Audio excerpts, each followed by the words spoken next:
Hello, friends. This is Chandrakant from Akulmak, and welcome to this edition of Legal Matters. In today's edition, we would like to discuss about the case involving Kangana Ranaut, and most of the Indians are aware of this incident where Kangana's property was demolished by giving a 1 hour notice by the BMC in Mumbai, and there were a lot of there were a lot of issues between Kangana and the government of Maharashtra. However, the case was filed by Kangana, and she demanded damages, and she has recently been, she has won the case. To discuss about this, let me invite my friend from Ahmedabad, very eminent lawyer in Ahmedabad High Court, Mr. Jeet Bhatt. Thank you, Chandrakant, for introducing me and using such kind words. Yes, I'm looking forward for this discussion. We'll be discussing on this Kangana Ranaut's judgment delivered by the Bombay High Court. So, Jeet, actually, what happens is, as a individual, we know that when the government deals with you, there is a provision of notices, and then if you don't turn up after three notices, then there is a provision of a harsher action. But even though in those cases, when it is involving house of somebody, the harsher measures are not taken usually. But in this case, a notice was issued at 9 a.m. and the demolition started at 10 a.m. And when the owner of the property is far away from her house or from her office, and the entire nation saw that she is boarding a flight to come to Mumbai and explain her situation. But in the meantime, before she landed at the Mumbai airport, her house was demolished. However, I think this has been taken up by the court, and they have awarded that this is a not a great action by the BMC of Mumbai City. So now you can tell us from the legal standpoint what really happened, because the case eventually went to High Court, and then you can then decode this case. Right, absolutely, Chandrakant. You are absolutely right. In fact, a famous jurist in England had in 16th or 17th century held and laid down that rain can enter, storm can enter, wind can enter, but king and his men cannot enter anyone's house without justification of law. And this has been the age-old prophecy which has continued and has been also accepted by our High Court and Supreme Court. It's a fundamental uh, right to privacy now with the ninth judge bench decision last year. And therefore, right to residence and right to not to be disturbed, right to be let alone, absolutely is a fundamental right. And the manner in which the residential house of any person, any individual, if it is demolished in a manner which is not known to law, that action is absolutely unjustified. It is a colorable exercise of powers, and and therefore it has to be dealt upon extremely seriously. And that is what the Bombay High Court has done in this matter, which we are going to discuss.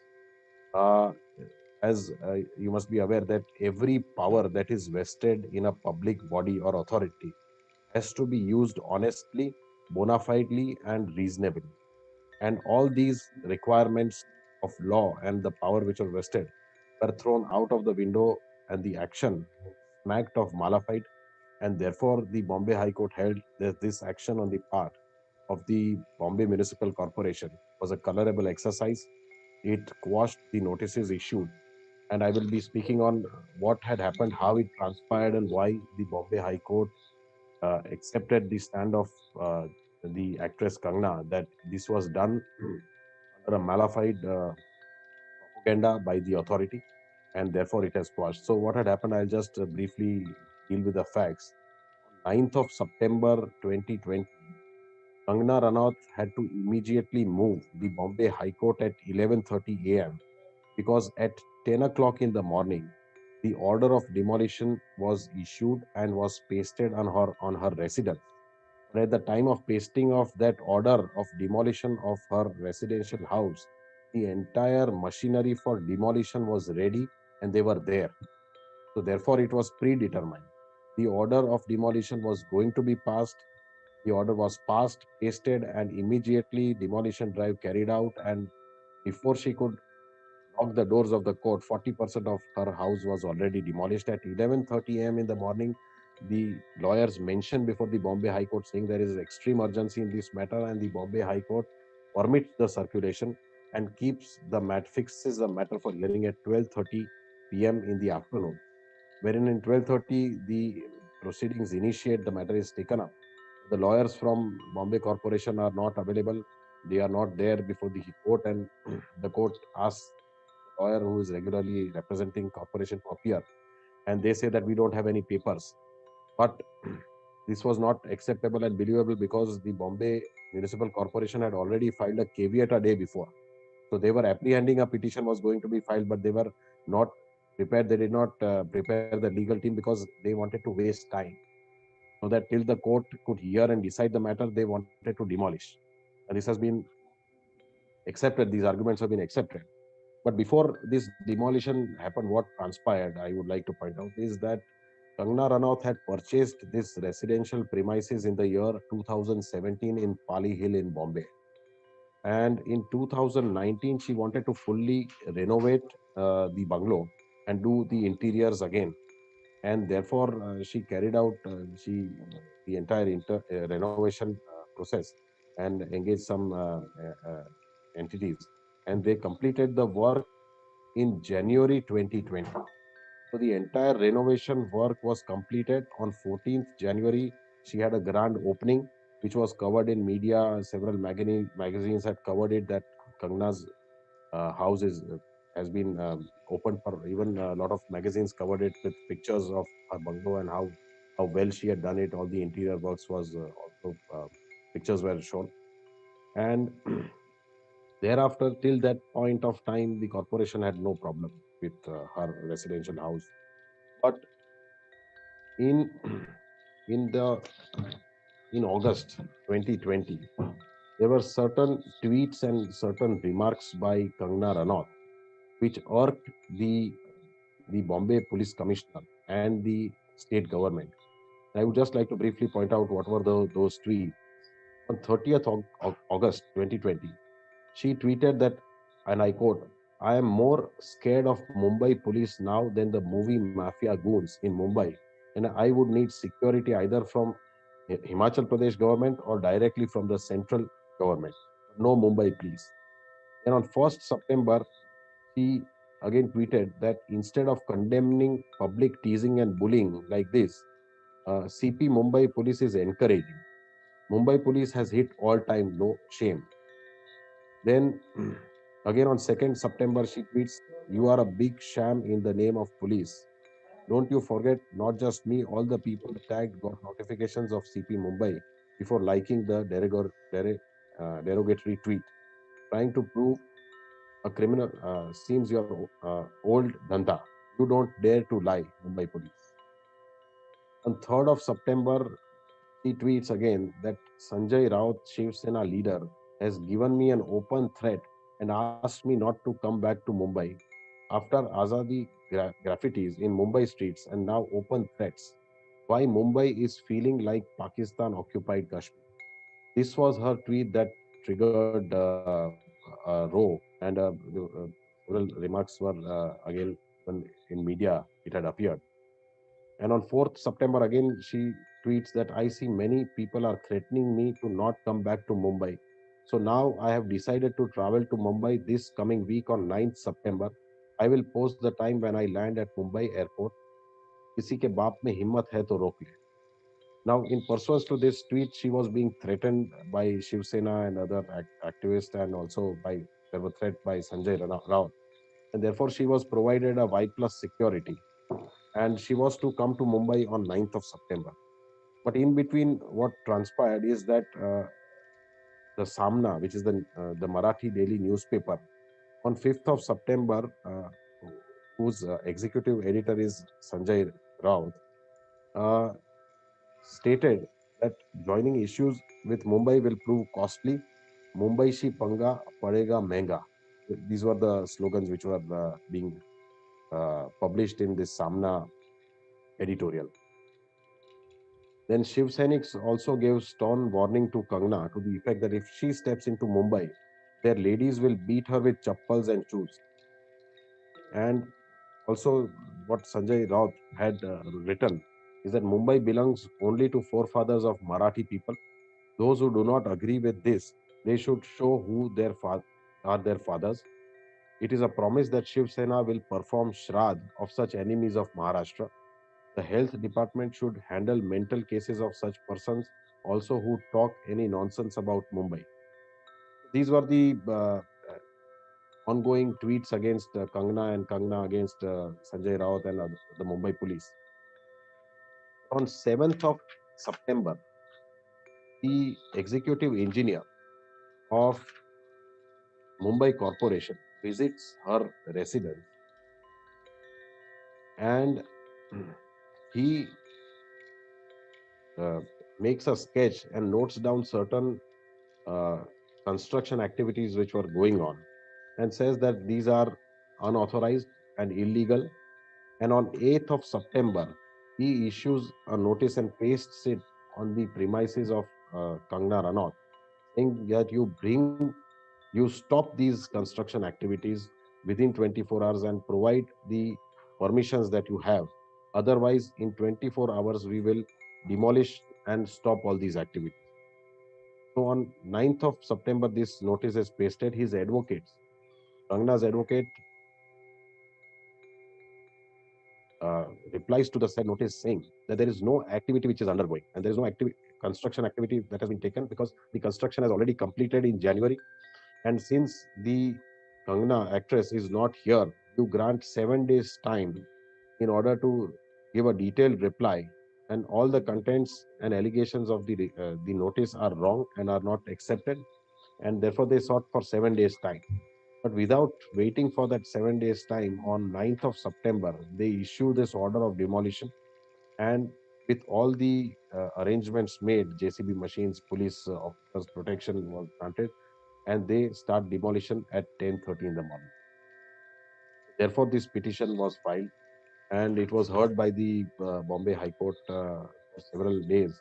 And ultimately, on 27th of November, the judgment is delivered by Bombay High Court, wherein the High Court holds that the entire action of the Bombay Corporation smacks of malafide, and therefore this has to be quashed. The notice was bad in law. In fact, all through conclusive proof, petitioner Kangana Ranaut could prove to the court that all construction activities had already been completed. There was no ongoing construction, and therefore the notice issued by one of the executive engineer who was also a party in those proceedings, Mr. Late, was also joined. And he himself was aware that no construction activity was going on. Despite that, the same day he issues notice saying that these activities are going on. So therefore, it was a wrong notice stating wrong facts. It was a conspiracy created only to ensure that her house is somehow demolished, and she is shown that what is the power of the authority, and if she speaks against the authority, then what the authority can do against her. And therefore, this smacks of malafide, and therefore, this detailed judgment of 166 pages, the Bombay High Court has in detail explained all these facts that how this happened, what were the factors which came into play by the authorities, and how they mischievously and with oblique motive carried out this demolition process and tried to evade the process of law. And therefore, ultimately, the Bombay High Court has allowed the petition and has appointed a valuer who will carry out the valuation of the demolition and the damage that has been done to her residential premise, and will come out with a figure of damages. And thereafter, on the next date of the matter is 9th of March, when the court will decide how much compensation should be awarded to Kangna for the illegal acts committed by the corporation.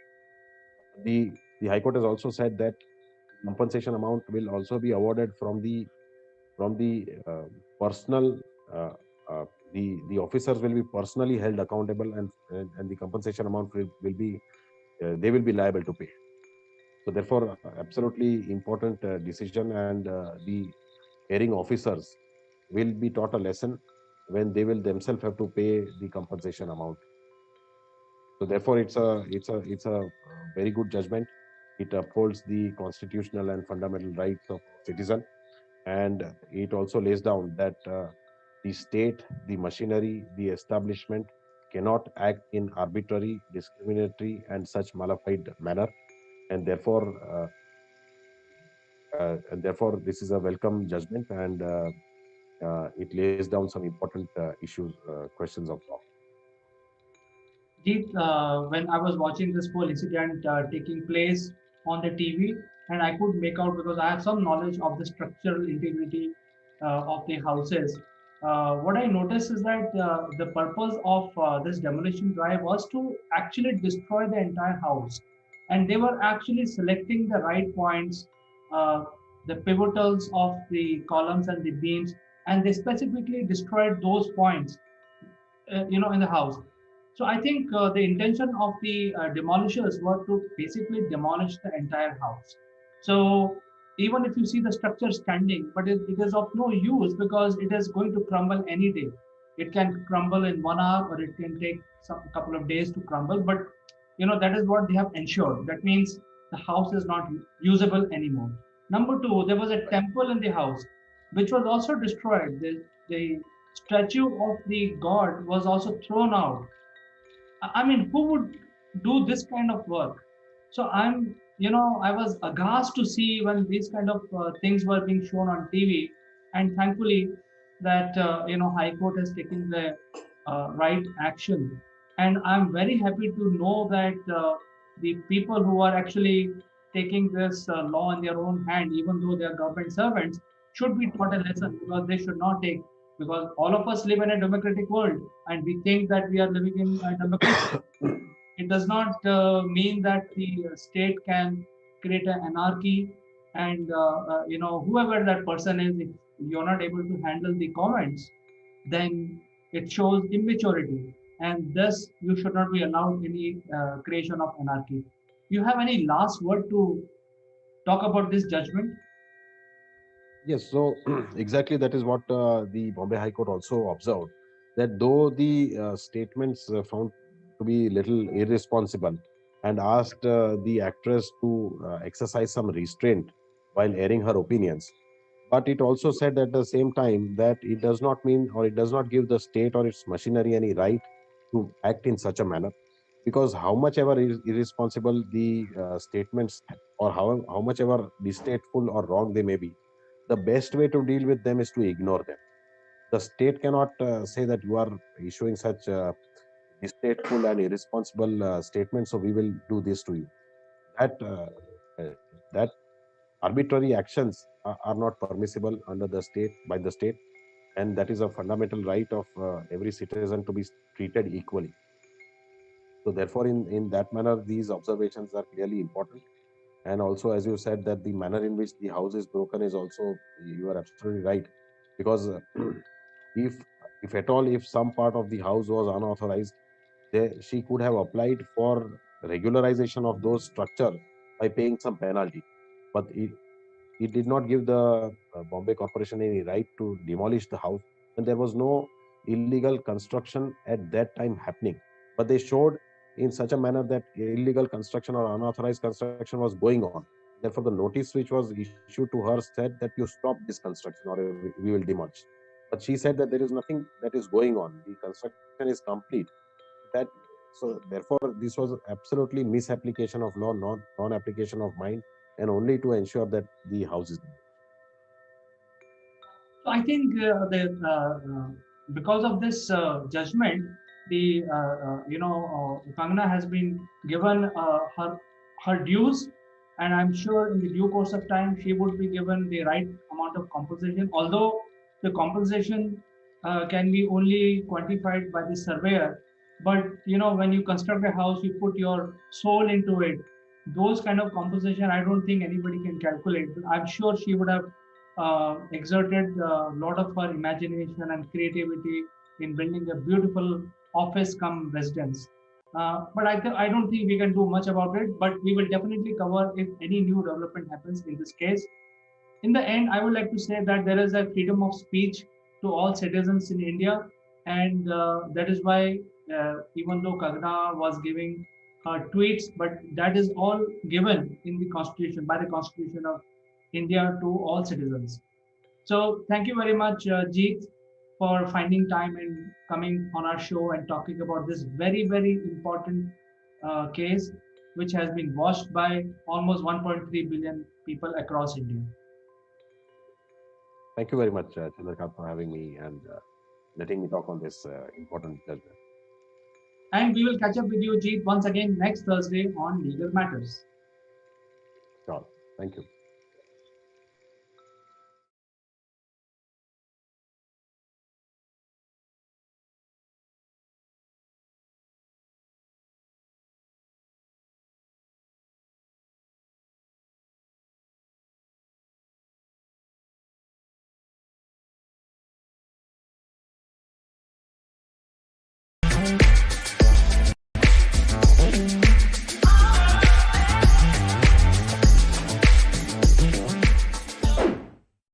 Hello, friends. Good morning. And today is December 20th of 2021. We are actually approaching Christmas in a couple of days and also New Year in a couple of weeks.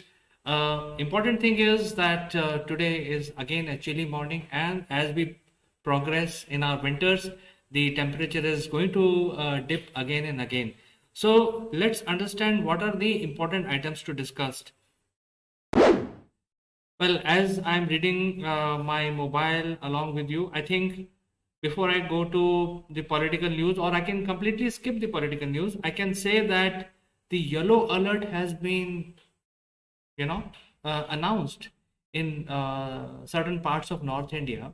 And yellow alert basically means that the winters are severe this time. It's much cooler. People must wear proper clothing. They must protect themselves from the harsh winter, which they are not used to, especially in a country like India, where people are mostly geared up for summers, because most of the year is actually very hot in India. But this time the cold weather is troublesome. Temperature is dipping in Delhi as low as 5 or 6 in the nights. So I think my only suggestion is that wear proper clothes. Don't venture out without shielding yourself, without covering yourself into the elements. There is cold breeze also sometimes. So, and things are going to get cooler. So this is just a word of caution. Yellow alert has been announced in certain parts of North India, which means it's a caution basically.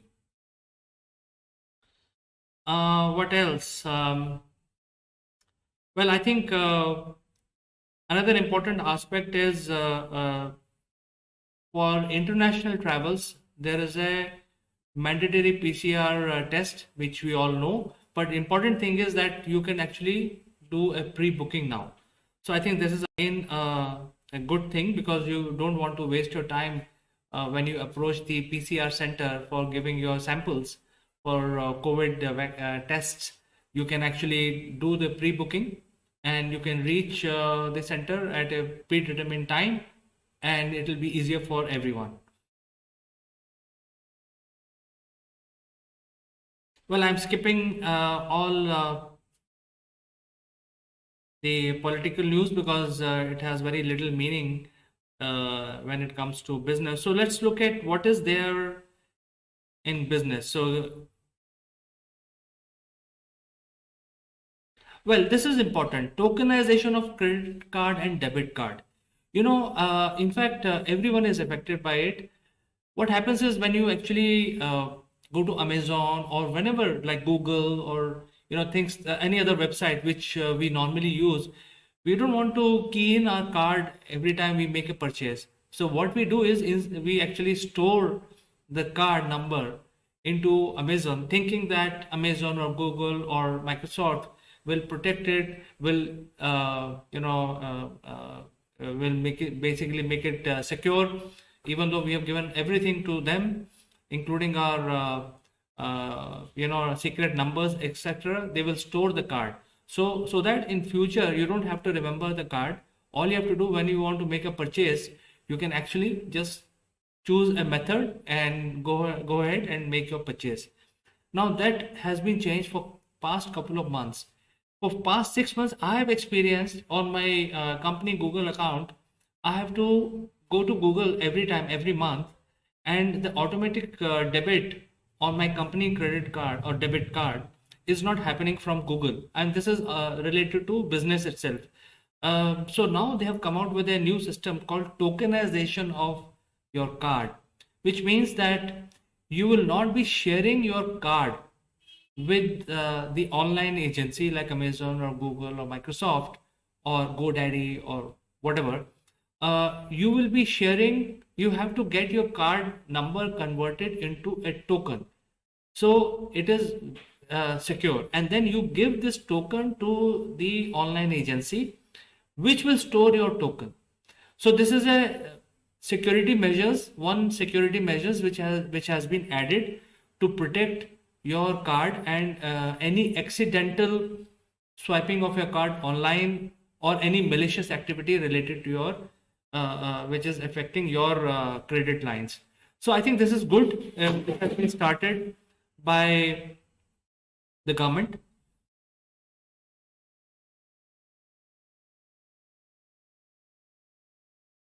Well, this is interesting. I think I've been thinking about it or probably talking about it in various programs. Aadhaar linked voting must be done because Aadhaar is a very, very secure identification or identification proof system which is based on biometrics. So when we talk about voting, it should be directly linked to Aadhaar. So I think this is something that there will be a bill presented in Lok Sabha. I think that is interesting. And if it get passed, then our voting ID will be directly linked to our Aadhaar cards, so that we don't have to really go ahead and there is a separate list produced whenever there is a election.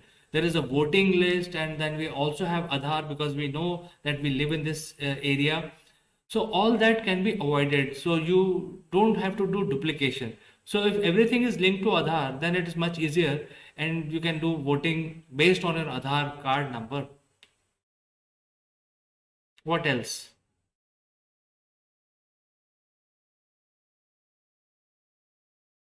So let me ask you, friends, you can actually send me your comments also. Do you use Razorpay for receiving your payments? I find it very, very user friendly. I use it, and the news is that their valuation has gone up to about 7.5 billion US dollars. And they have also done a fresh fundraise of 375 million US dollars. So this is interesting because I think Razorpay is becoming a platform of choice, especially when PayPal has removed Indian currency from their preferred currency list. So Razorpay is basically gaining ground here. Earlier, and I mean until 2019, 2020, we were actually getting even Indian rupees through PayPal, which is not happening now. So this is interesting. Razorpay is increasing their value proposition.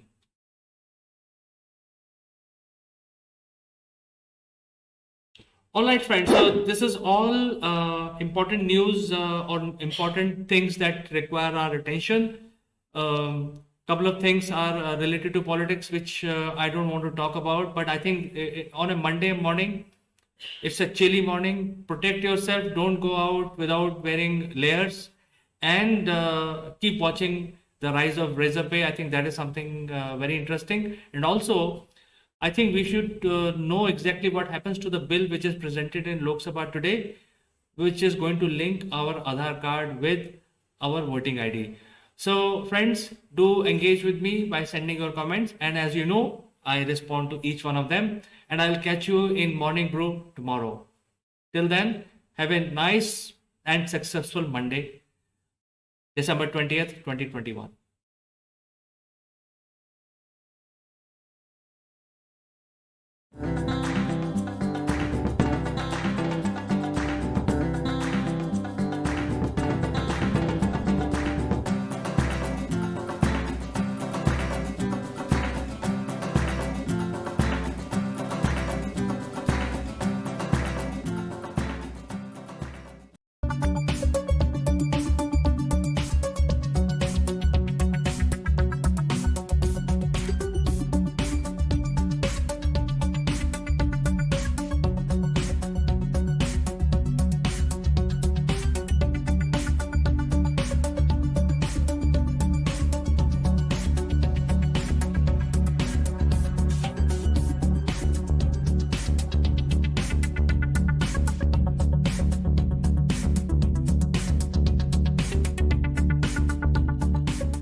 Hello, friends. Welcome to Akul Mac Live, and I'm Chandrakant. Today, we will discuss about a great development in UK, where the Prime Minister of United Kingdom has announced increase in taxes to handle the crisis which has been created by pandemic. This is a big step, and that has made a lot of people unhappy. I'll be joined by a very distinguished business personality from UK to discuss this point. Before we welcome our guest, I have to tell you that we are live in this show, and you can use the social media chat function to communicate with us. You have an observation, a suggestion, a comment, or even a question. All that will be displayed live on the screen along with your name. We will actually address your query straight away. So let me welcome my guest today. His name is Mr. Mike Bradley, and he is joining us from UK. He is the Chief Strategy Officer of Scale Up Arena. So without further ado, let's welcome him.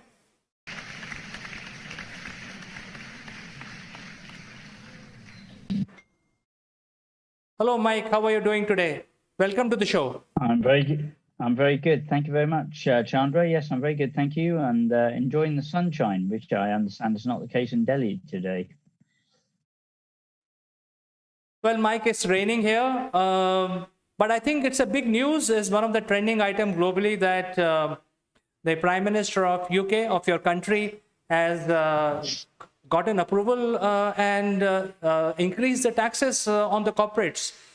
And I personally believe that this is not the best method to handle a crisis. But I think you are the countryman. Your opinion counts. What is your view on this? Yeah, well, it's, I think there's an increase in dividend tax, and there's also a planned increase in what they call national insurance to fund the extra demands on social care. And yes, I think it's very interesting approach. Not sure that it's one that's universally accepted. Our own local MP has also given, well, he voted against the introduction of this increase, and has made some very valid points. I tend to be of the same disposition as yourself, feeling that we have to look, particularly in this post-pandemic world, at the whole purpose and approach that we have to public sector funding and the services and how that is done. And just applying a blanket demand for extra tax is not necessarily the correct way to plug the holes and to ensure that in the future, the delivery mechanism is of fit for the future purpose, if you like. Well, Mike, I think usually when the world goes through crisis, each country reacts in a different way. But the increase in taxes is a very unpopular decision by any government for last 2000 years. Even if there was a monarchy and the king increases the tax because if there is a famine somewhere, the king immediately becomes very unpopular. So in a democratic setup, if you increase the tax, I think it's a very unpopular decision, and I'm sure Mr. Johnson knows about this, and still he has taken such a decision. You have any thought process around it? Why he has taken this decision? No, I don't know what his personal reason was. What I do think is it's a potentially dangerous approach because, the two key parties we have in the UK, one is particularly known for increasing spending by raising taxes, and the Conservative mantra is around being a low tax government and commitments that were made to not increasing taxes. And yes, the pandemic potentially had changed the dynamic. That I think is part of the reason that the change has been made, or this approach has been suggested. However, I think it was fair to say that before looking to increase receipts, there was a good need to look at the efficiency and the effectiveness of existing spending. And it's rather strange that the social care story is one that has been used, because social care in and of itself is means tested. Okay, so it calls into question, if you can have means testing, say, in social care, why can't you have means testing on health benefits or on other services, child benefits, etc.? And these things have been proposed in the past by the Conservative Party, but were shouted down by the Socialist Party, saying that actually these benefits should be universal. But the opposing point of view would say, well, actually, why do you need a universal benefit if somebody's a millionaire? They don't necessarily need this benefit. Therefore, it would not be sensible use of public money to give them money that they don't really need. And the whole contentious point around this is that they're saying, well, actually, this social care is means tested, but other forms of public services are universally applied. And if we, for example, means tested other services, like we do social care, then actually the demand for tax may decrease rather than increase. So I think one of the first things that we can look at is thinking that maybe now's the time to look at the fair apportionment and allocation of cost based upon the need, so that the public sector services become a safety net in some cases. Obviously, things like street lighting, we all need street lighting. So street lighting has to be done through the public sector, but perhaps other on-demand services should be means tested so that the increase in burden of tax should not increase. In addition to which, obviously, the pandemic has shot a lot of local shops. You know, local traders have gone out of business, local businesses have gone, restaurants have gone. And so these are decreasing the tax receipts that the council has, which means there's two options. Either, again, the council says, because we can, we will increase the tax burden and say we want more from those who've got money. Or we take a fresh approach and say, well, actually, let's look at the services we're delivering and either deliver more with less, which is, of course, what the private sector has been doing for decades, or at the very least say, well, actually, what actually needs to be delivered through the public sector versus what could be delivered through the private sector. And we then redress that balance so that the burden of taxation is less, not increased. And of course, there's also the consideration, which is the pandemic has adversely affected a lot of the businesses that are continuing and haven't had to close. And is it fair to burden these businesses with yet more cost and yet more penalties for success at a time when some of those are all also hanging on by a thread? So I think it's not an appropriate time to demand more tax. It's an appropriate time to relook at how we're spending, making sure it's fit for purpose, lean enough for purpose, delivering more with less, giving more to the taxpayers, be they private sector corporates or ordinary tax-paying employees. Well, Mike, I think your and my thoughts are totally aligned. In fact, the Indian government is also going through the same phase as many other governments, including all governments. All people are facing hardships right now because of lack of business. So the India has taken this in a different approach. They have actually created almost like $1 trillion project, and it is meant for public people partnership. They want to construct a lot of infrastructure. So if citizens have some experience and money with them to build even small infrastructure that will be taken over by the government. So this is the new project they have started, just announced 10 days back, where and it's called India Infra Pipeline Project.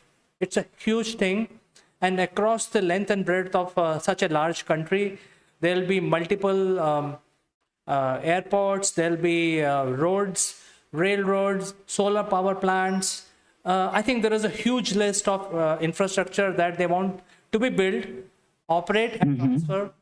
And this is almost like $1 trillion new project which the government has launched.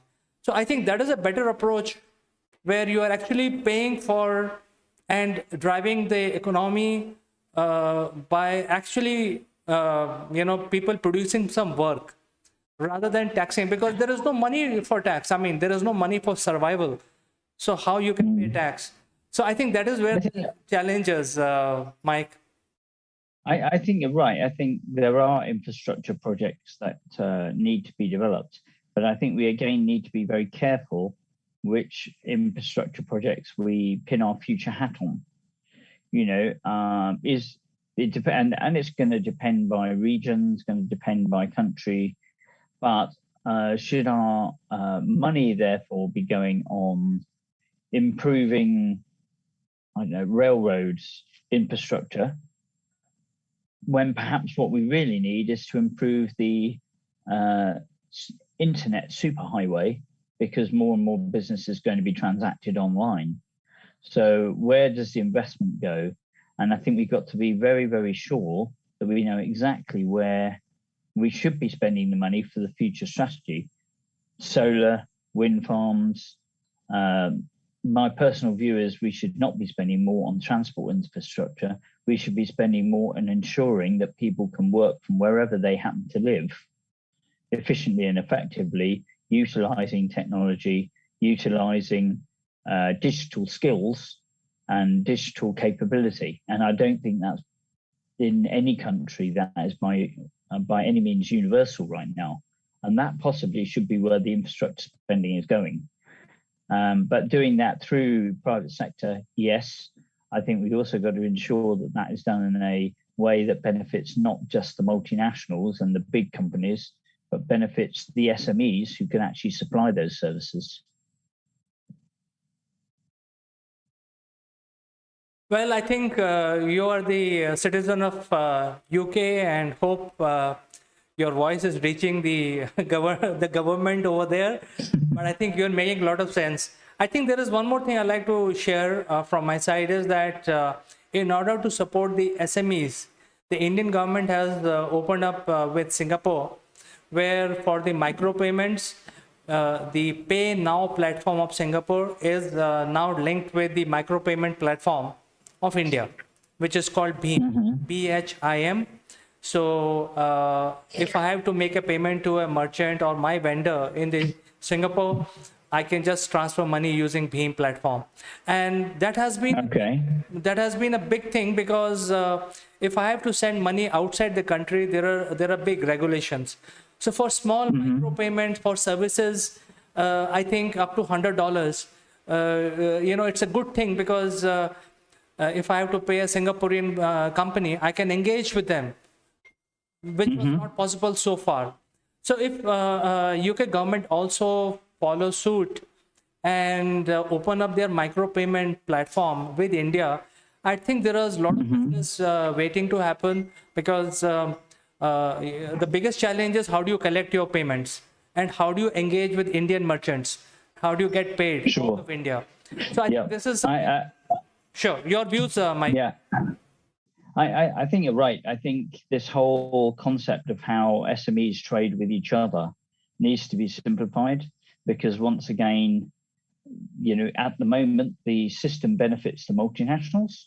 It doesn't make it easy enough for the SMEs, because the SMEs are busy running and doing their own core business. They shouldn't have to wade into tons of red tape and bureaucracy in order to trade with each other. So I agree with the whole idea of micropayments and that sort of thing. What I think is important, though, is that each national country has a mechanism that they support and provide a platform to interact with these different country platforms. That I think would be a very useful infrastructure project to invest in, because I think that would open up a lot more opportunities for sure.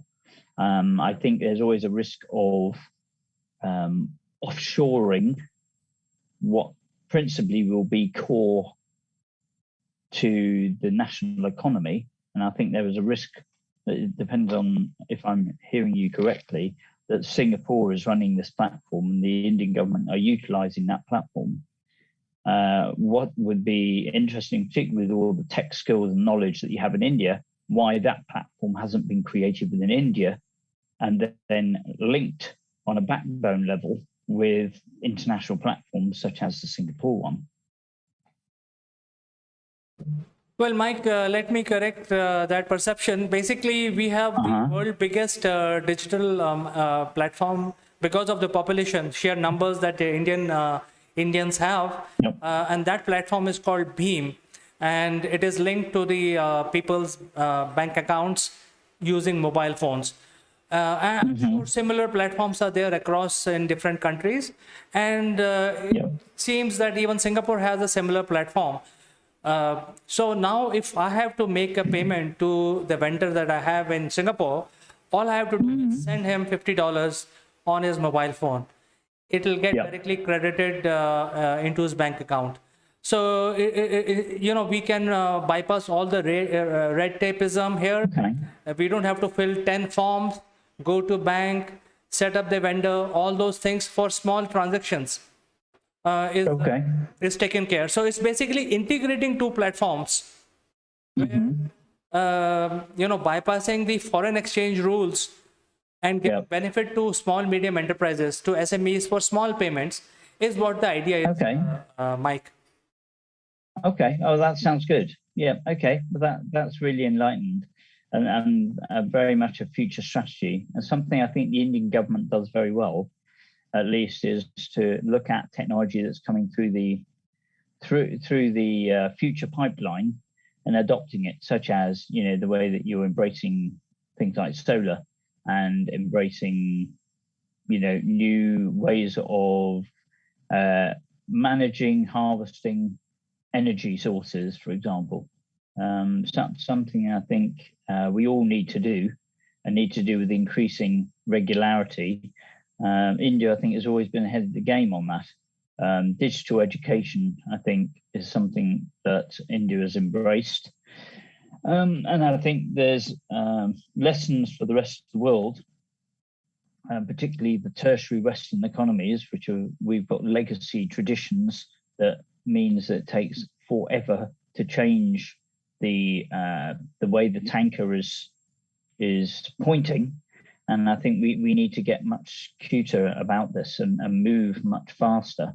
And that's, again, I think, where a lot of strategy and vision needs to come from the private sector. And I don't just mean the multinationals and the big, you know, SEMSEX companies, but from the SMEs themselves, who are the future of the economies, such that they can actually influence the way that the economy runs in the future, which is in their interests, which is 99% of the employee base. So SMEs are the driver, whichever global economy you're in, and SMEs need to be listened to. The infrastructure investments and opportunities need to reflect the SMEs' desires for future trading. So hopefully your government is listening. Is there a possibility of overturning this this particular decision of the government, or is it final? You will be taxed more. What is the situation right now? Well, I think it sounds like this is going through, but what I think there will be a backlash, and what that hopefully, well, I've already this morning been listening to an MP who is raising this very vocally a couple of days ago in the House of Commons, basically saying, look, there are other ways to look at this. One of the statements was that a certain minister at some point said, well, we could cope with 25% less public sector employees than we currently have. And so this particular MP said, well, if that's the case, why aren't we doing it? Because that in and of itself would provide a lot of extra resource, maybe to be put into social care already. So why increase taxes if 25% of the workforce is not required? And also using things like remote working to shut down expensive public sector offices that are no longer needed, rather than funding those, keeping the lights on literally in buildings that are no longer necessary, is not good use of public funds and taxpayers' money. So, that I think the voices are being heard, and voices will increase with their volume and velocity to ensure that things are done properly in the future, because you can't just keep putting your hand into the public pocket and saying, oh, we want more tax, let me pick your pockets for it, whether you be a corporate or an individual. Well, Mike, I feel sorry because of this. I think the economy is already under a lot of burden. Hopefully, the UK government finds a solution. I think we will keep following this story. Thank you so much for joining us today and sharing your views. Hopefully, somebody in the governance there consider your ideas, your views. And we will catch up with you next time if there are new developments in this regard. So thank you so much, Mike, for joining us. Been a pleasure, Chandra, and have a great day. Take care. Bye.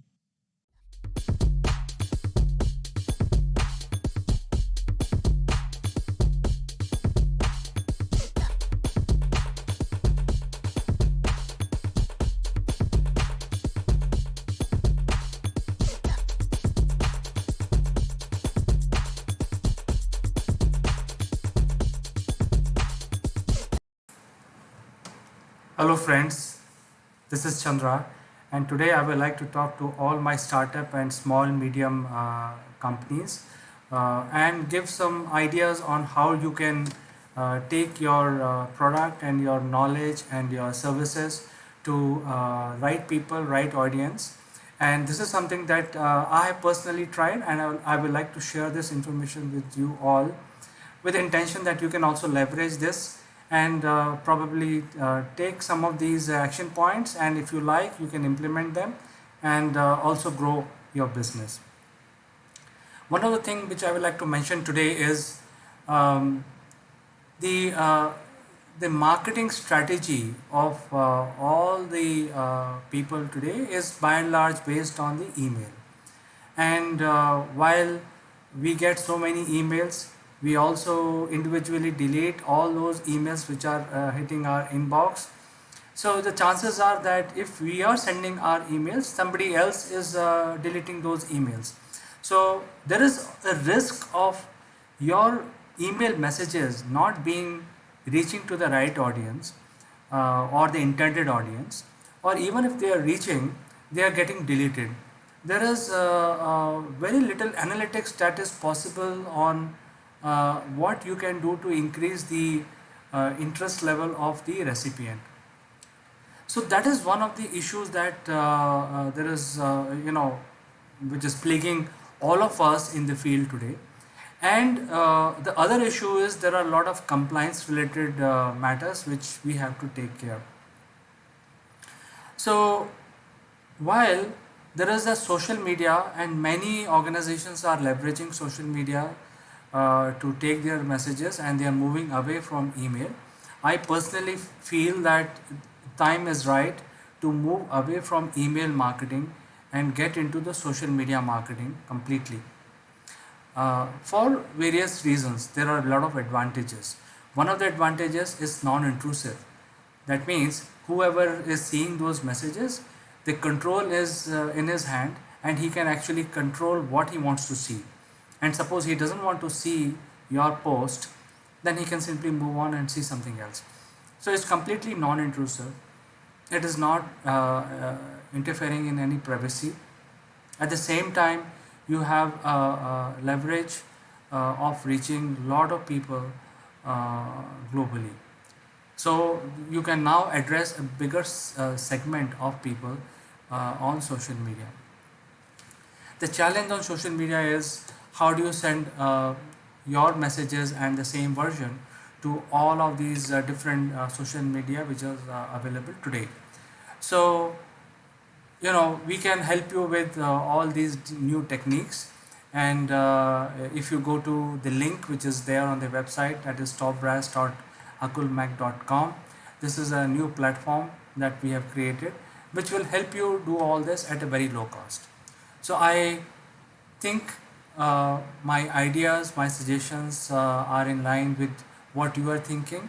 My sincere suggestion is move out of email marketing as soon as possible, because you're spending a lot of money in building the infrastructure, buying client databases, building CRMs, running campaigns, and the ROI is not visible.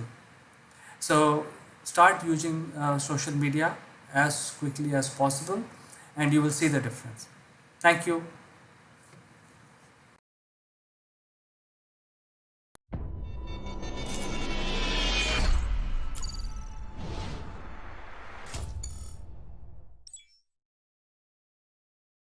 Hello friends, welcome to Akul Mac Live. My name is Chandrakant. Today there is a fantastic news. As of last night, the Ingenuity helicopter took off for 30 seconds on the surface of Mars, flew around a couple of feet, and then landed after 30 seconds. It's a great engineering feat. It's for the first time after 100 years, mankind has flown a man-made flying object on a different planet. So that is why we want to discuss this today. Before we start our discussion, a word on our giveaway. We have some unique Akulmac memorabilia which will make you look outstanding. The graphics on these corporate gifts are based on the global best business practices. To become recipient of one of these gifts for free, you have to watch this video till the end and provide your valuable comments. Or you can also share your experiences. The person who makes the best comment would be chosen to become a recipient of these beautiful Akulmac gift, absolutely free, delivered to your doorsteps. The winner would also get a chance to be invited live as a distinguished panelist during our next video. What are you waiting for, friends? Please subscribe Akulmac and smash that like button. Now let's get back to our discussion. Friends, let me introduce our guest today. His name is Mr. Naval Gund. He joins us from UK. He is also the chairman of Mindfit Limited. And today we will discuss about the greatest feat. That means the mankind has flown another aircraft on a different planet. It's a Wright brother moment once again. So without further ado, let me invite my guest today.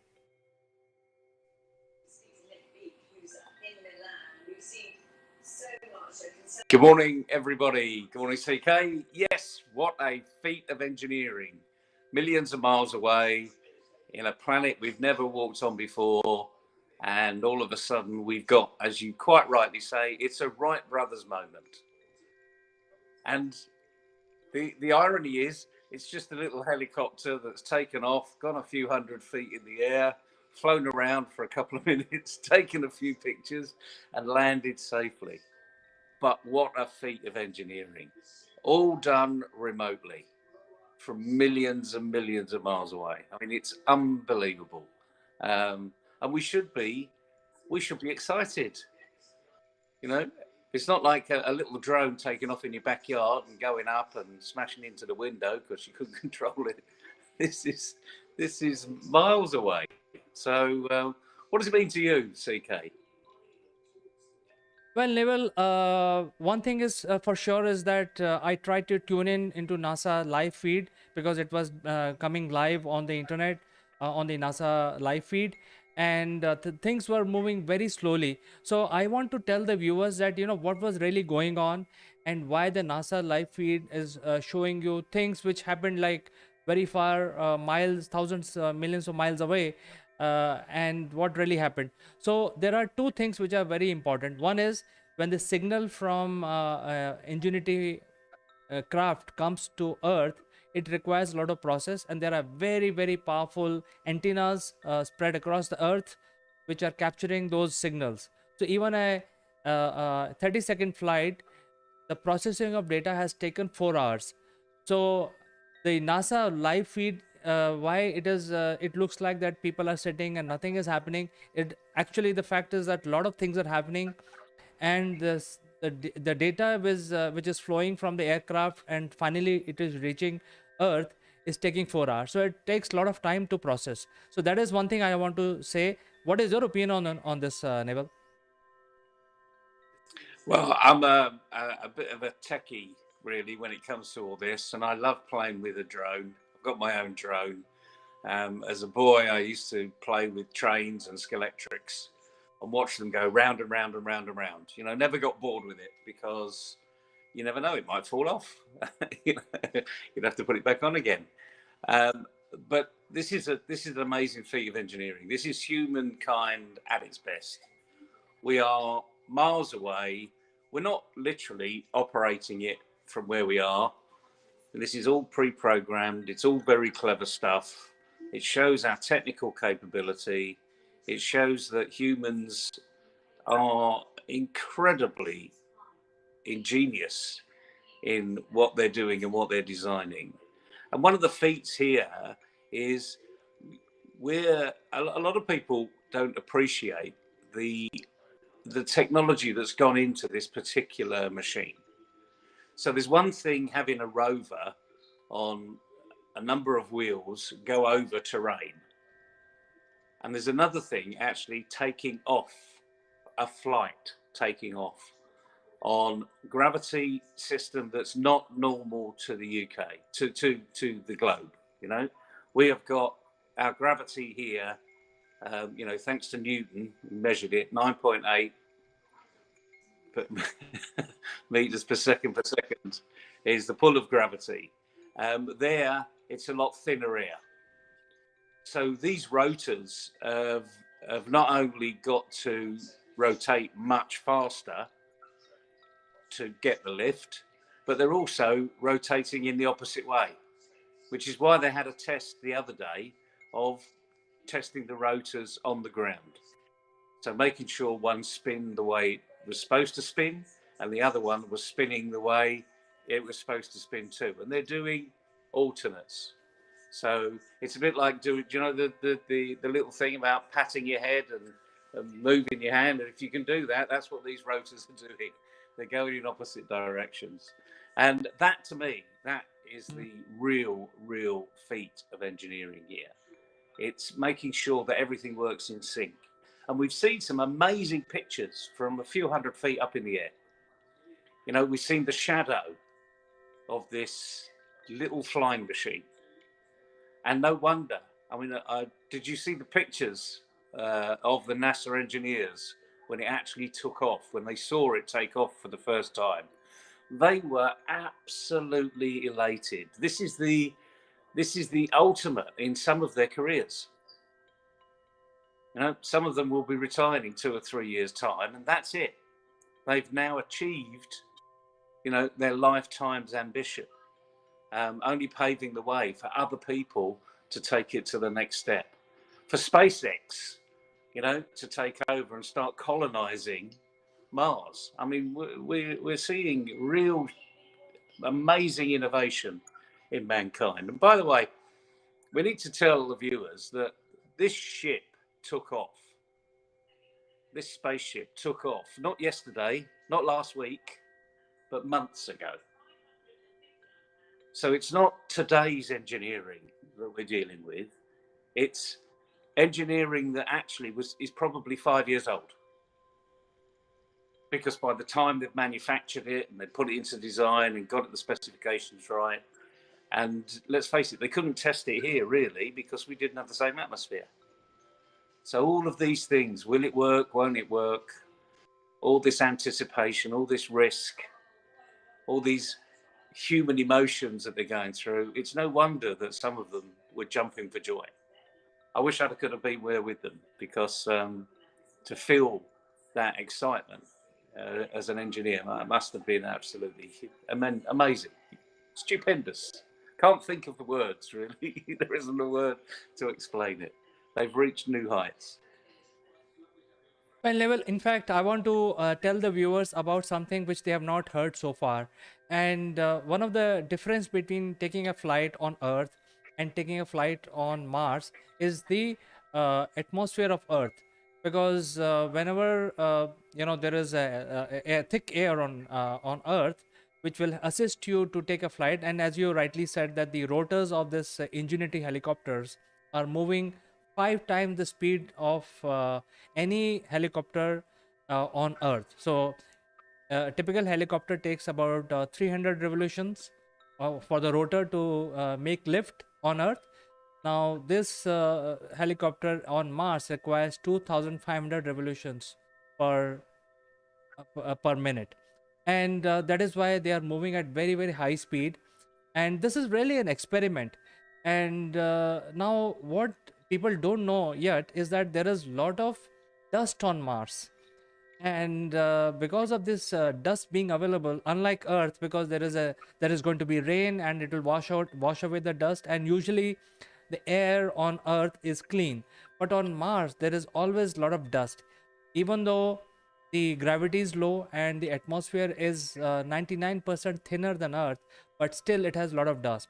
And you know what happens when there is dust? There is going to be static electricity. So this is an experiment, as I said. As it actually ages, or it takes into multiple flights in future, then the rotor and the helicopter body will generate static current because of the dust particle, minute dust particles, which its rotor start rubbing into. And over time the static current will start building up into the outer surface of the helicopter. And it will be very interesting to see what happens, whether it's going to discharge or whether it's going to attract more dust, rendering the whole device not useful very soon, and it will not be able to live its own life, what has been planned for it. But I think it's very interesting because this static current will start building over the rotors, over the body, and then it may discharge. If it discharge, it will be a catastrophic explosion. So I think that is something which people are not aware, and I thought I will bring this fact upfront. No, it's a really important fact. I mean, there are two problems with dust, one of which you mentioned is generating static electricity. And the other one, of course, is it clogs up engines. So there needs to be a filtration system to make sure that it doesn't actually get into the engine. And it's not, I think we need to make sure that people understand this is not a typical combustion engine that we're talking about up there. This is an electric engine, which is even more of a feat of engineering, to create an electric engine that actually delivers the power to weight ratio so that we can actually get lift. I did read somewhere that they will be manually discharging, and I think that's why some of the early flights are going to be quite short, and they'll be almost going back to the rover and plugging itself back in and manually discharging, and maybe even utilizing that electricity back into the battery power of the rover. I mean, who knows? But these guys are clearly, these guys are at the top of their game. I mean, they really are pushing boundaries. Let's just recap here. This is a completely different planet. This is not, a mocked up space facility in the middle of the Nevada desert. This is a long way away. It's Mars, and to get something there, everything seems to have gone to plan, which has to be a first, which can only set us in good stead for moving forward. I mean, like anything else, as we've seen, space travel is not without risk. Going down in a submarine deep in the water is not without risk. So let's hope that these engineers are mitigating a lot of that risk, so that they're making spaceflight, maybe not for the likes of myself, part way through his 70th decade. And so we'll see. I mean, who knows? I mean, I'd love to go to Mars, wouldn't you? Well, Neville, I would love to go to Europa, and I know for sure that Mars is just an experiment, and the next NASA mission to Europa is actually going to fly. It's not going to be a rover, so it's going to fly with four drone type engines, which will fly off to another mountain, cross another valley on Europa, where the air is thicker, atmosphere is much thicker. So I think the learning on the Mars, because of this Ingenuity helicopter, will help us refine our designs for Europa, which is going to be in 2030. So I think this is a stepping stone, as you rightly said. And if that mission is successful, I will definitely like to buy a ticket, if possible, to Europa. Well, let's hope we win the lottery. Absolutely, Neville. I think this is something very exciting, and as we all know, that it is like taking a flight on a different planet for the first time for modern humans. So it's very exciting. It's a stepping stone. Thank you so much for coming live with us today. We will catch up again tomorrow on something more interesting. My pleasure. You're not going to get much more interested in this, as far as I'm concerned. Absolutely amazing news. Good luck, everybody. Just log into NASA. Just go online, Google it, and you'll see what we're talking about. This is phenomenal stuff. See what the human race is capable of. Have a great day. Have a great day, Neville. See you tomorrow.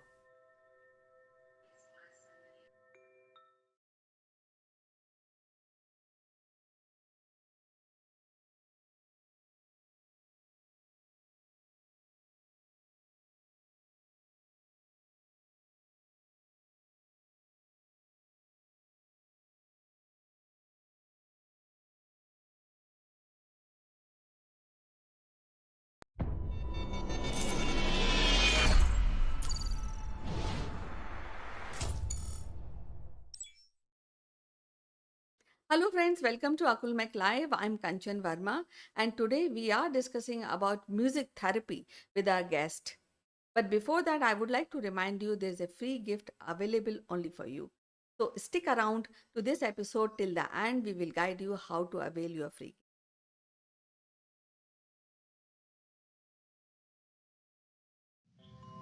Hello friends, welcome to our show and today I have Dr. Shambhavi Das. And again, we will be discussing some special raga. So, welcome to the show, Shambhavi. How are you doing today?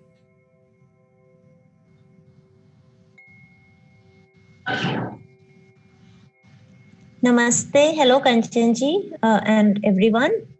I'm doing okay. Thanks for inviting me again. Yeah, so what raga we are discussing today? So today I would like to discuss Rag Bhairav, which is a very important rag in Indian classical music.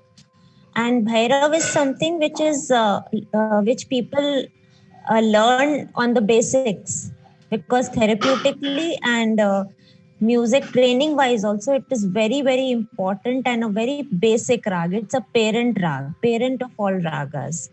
So I would like to discuss that, and it's an interesting rag.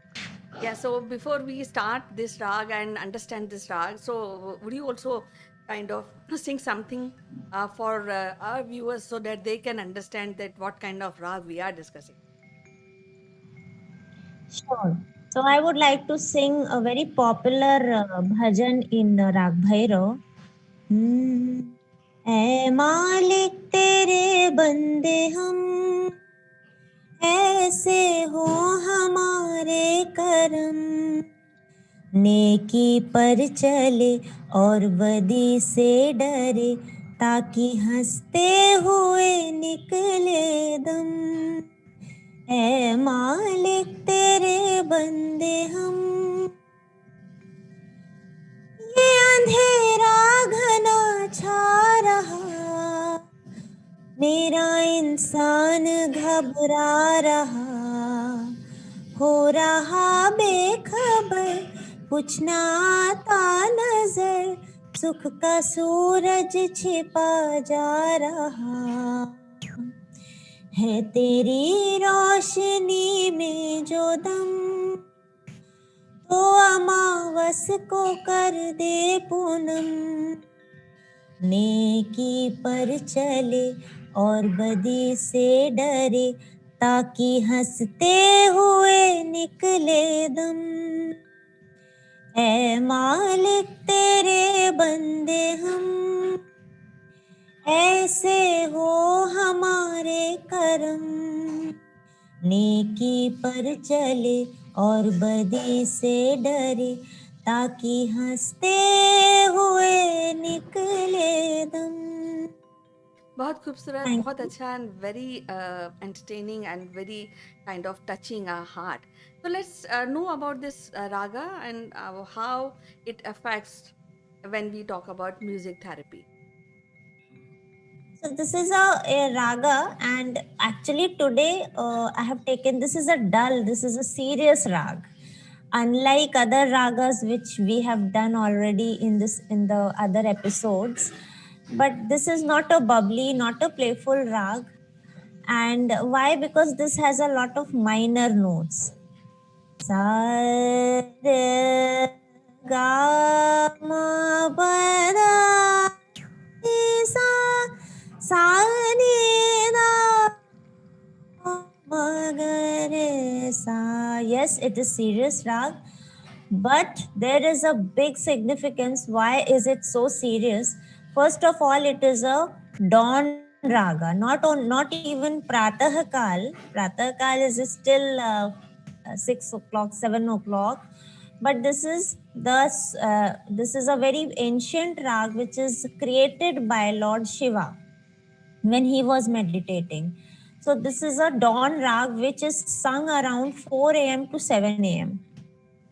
Means when sun is about to rise, and when it rises up, and when it is actually it enters in your eyes with a red color, so it is called arvind. So at that time this rag is sung, and this has a very big significance. Why? Because this is a rag which activates our whole chakras, all the 7 chakras we have from down to up, 7 chakras. So that's why it is very serious rag. Now when you wake up in the morning, obviously you don't like to listen to playful songs, bubbly, because at that time you are cool, calm, you have taken a very productive sleep, and you want to go and visit your nature. You go and spend time at that time that this rag is sung. Now, in these days, obviously, we don't wake up at 4 o'clock, but still, that is called a Brahma Bela. Brahma Bela means the God's time. When you wake up at that time, whatever you do, your mind is the most grasping. That's the most grasping time, and your mind retains the maximum at that time. So this rag works on your brain a lot. That it actually makes you retain things, whatever you are learning, whatever you are doing at that time. So it is said that you should always do something productive, constructive at that time. More constructive than worshipping the God, because obviously worshipping God is good, but it's something you are doing it daily. So you should do something which is you are growing your brain at that time, because anyways your brain will grow. So this is very therapeutic rag because it is set to activate the chakras when you are singing and this rag makes you prepare for the diurnal activities you are doing. So when you have activated your chakras, when you have energized it, so now you are ready for such a big time cross till evening. We all want to just sleep. So it is very good at that time, and it has a lot of significance, and Lord Shiva has created, it's a first raga. In Carnatic music, it is called Maya Malav Gauda. and it's in Carnatic discipline also, it's very important rag. I would like to sing once. It has a minor note, the second minor, and the sixth minor. Sa re ga ma pa da ni sa ni dha pa ma ga re sa re. So this has been, it's taken like a like it doesn't wait on the re, it is very oscillating. The minor notes are so oscillating, as if you are, you know, searching something from your chakras. And it is normally, this rag is so, it is sung from your you know, the blower gut. So it seems like it is, you know, it works on your toxins as well, because at that lower abdomen you have a lot of toxins, you urinate. So sare sare, so this part, when you do this, it seems it's so oscillating that it's cleansing you. So it's very good for cleansing your body and your mind, soul. So before we go forward, I would like to tell our viewers that Dr. Shambhavi Das is a well-known music therapist and somebody who wants to get the music therapy or want to learn music. So contact us. We will facilitate learning of music and music therapy. So now, Dr. Shambhavi Das, I would like to ask you that there's a lot of folk music and there's a lot of classical music. We are talking about classical music, but I think as a lay person that classical music may have originated from folk music. So what is the difference between classical music and folk music? Yes, you are right. And folk music is a very beautiful genre. And you're right, classical music has been originated because classical music is what? It has been standardized. Whatever songs you sing in a daily basis, we write it down and we say, oh, this is a classical music. So, folk music was Jhulat Ram. Ramchandji was born. So what ladies are singing? Jhulat Ram Palanva Ho Rama. So basically folk music is what you think, what you do on the daily basis, that you just keep, you sing it musically. And this song has been originated by the rural areas as well, like the farmer ladies who used to go for you know, farming and growing the farms and everything. They have all the, so I'm from UP. Everybody have their own origin, have their regional folks. Marathis have their own lavani, abhang, and UP have their own Kajri, Chaiti, Baramasa, Sawan. Sawan song is sung on during the Sawan, the rainy season. So for every seasons you have a rag, for every event, festivities you have a song, and for every you know, the when the child is born, when a marriage function is going on, whatever you can think of, there are songs for that. Agriculture songs, banna banni songs, they are singing in the marriage. Like in UP we have a banna banni songs, and sohar song is there when the child is born. Then so there are many songs. And so basically folk music is for jan samanya, means the common masses. The common masses cannot understand classical music, they cannot standardize the music, so they are very sweet people. And they like to sing also, and they like to listen also the songs in their languages, and the tunes which are very easy. Like we have songs, tunes are very easy in the folk music. So uh, uh, normally we can say that classical music is originated because they used to sing a lot. Now the people listen to that tunes and they standardized it, and we call it classical music, and then the ragas are made or whatever. So this is one aspect. Now I'm going to give you one example, like Navaratri song.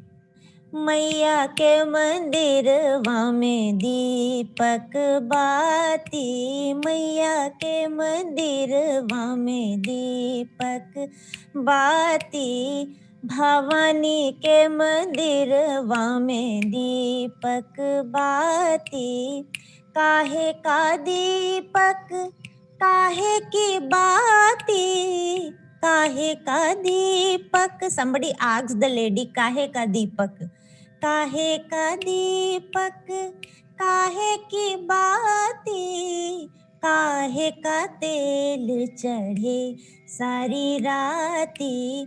So the lady tells, भक्ति का दीपक श्रद्धा की बाती, माणिक तेल चढ़े सारी राती, मैया के मंदिरवा में दीपक बाती. So this is also made by the common people while singing sometimes. So like in some folk songs we forget and then we make it that way. So it is very I mean, these are so lovely songs that you can just make it. Then when it's like for the modern people, we can say that you are working in the kitchen cooking something, and you are making a song out of that you are thinking, okay, ab ye dalna hai, ab masala dalna hai, and then you are thinking musically. So in today's aspect, we can take it like the students are studying, and they can just, whenever they get time, they can just think, they can say that kuch study songs, some study songs are there. So this is how. But normally folk songs were made in these areas like agriculture, festivals, daily works, so all these things. So actually, I want to sing one, yeah, I want to sing one more song, which is Banna Banni song. So, मोको P हरिया प्यारो लागे, मैं नाही जाऊं ससुरलिया, हो मोको P हरिया प्यारो लागे, मैं नाही जाऊं ससुरलिया. So this is a lady saying that I don't want to go to my to husband's place because my father's place I like it more. So it's like this thing. So so folk cultures are also very, very responsible to depict the culture of that area, of that region. So it's very important to know some folk songs, to learn them, and because it's very knowledgeable, it makes you learn the culture of that area. right. So I've also heard that yes, classical music we have to learn. But what about folk music? The folk music is also being learned in the schools, or it is one stream where somebody wants to learn. So he can also learn folk music. You should learn folk music, and I think and this is the area where like people don't learn as of now. They don't make their kids learn, or parents don't learn, because now the gentry is like all working, so they have got into a lot of refined lifestyle. So like even the parents are well educated, so they might not know, but yes, when it comes to some regional songs they might be knowing. But I think it's very important to know these songs because it keeps you grounded, it keeps you towards your root. So when I sing these songs and I use only those dictions, was what my mother Srimati Prabha Das has taught me. So she used to taught that she used to teach that you have to look forward to the dictions, to the accent of that particular song. You don't have to sing it in Hindi. Some songs are in Braj Bhasha, some songs are in Awadhi. Many songs are not in Khadi Boli, like Khadi Hindi. So there are so many, the languages, the versions of the languages. The moment you go to some rural areas. So my mother used to teach me like that, mokopi hariya kind of a thing. But today's kids, so obviously they are all, the international schools. Even in their house they speak English.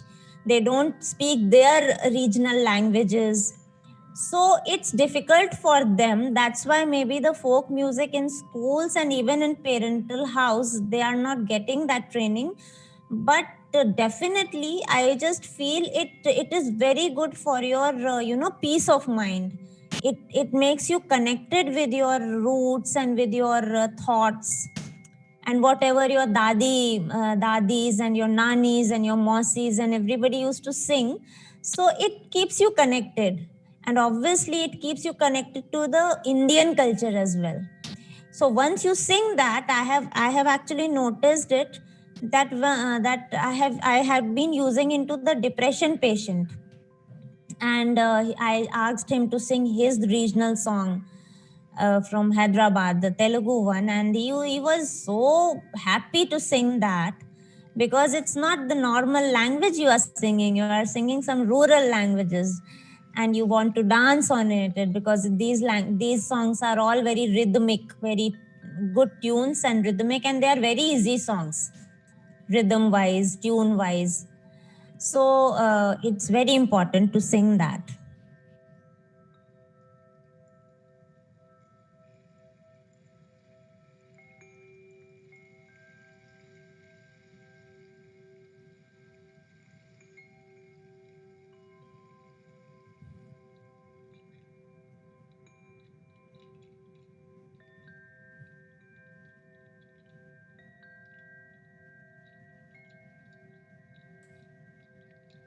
It is very important, and like I said, it's regional. So in schools sometimes it is difficult. It is important, but it's difficult to implement, because the children are from different areas, from different regions.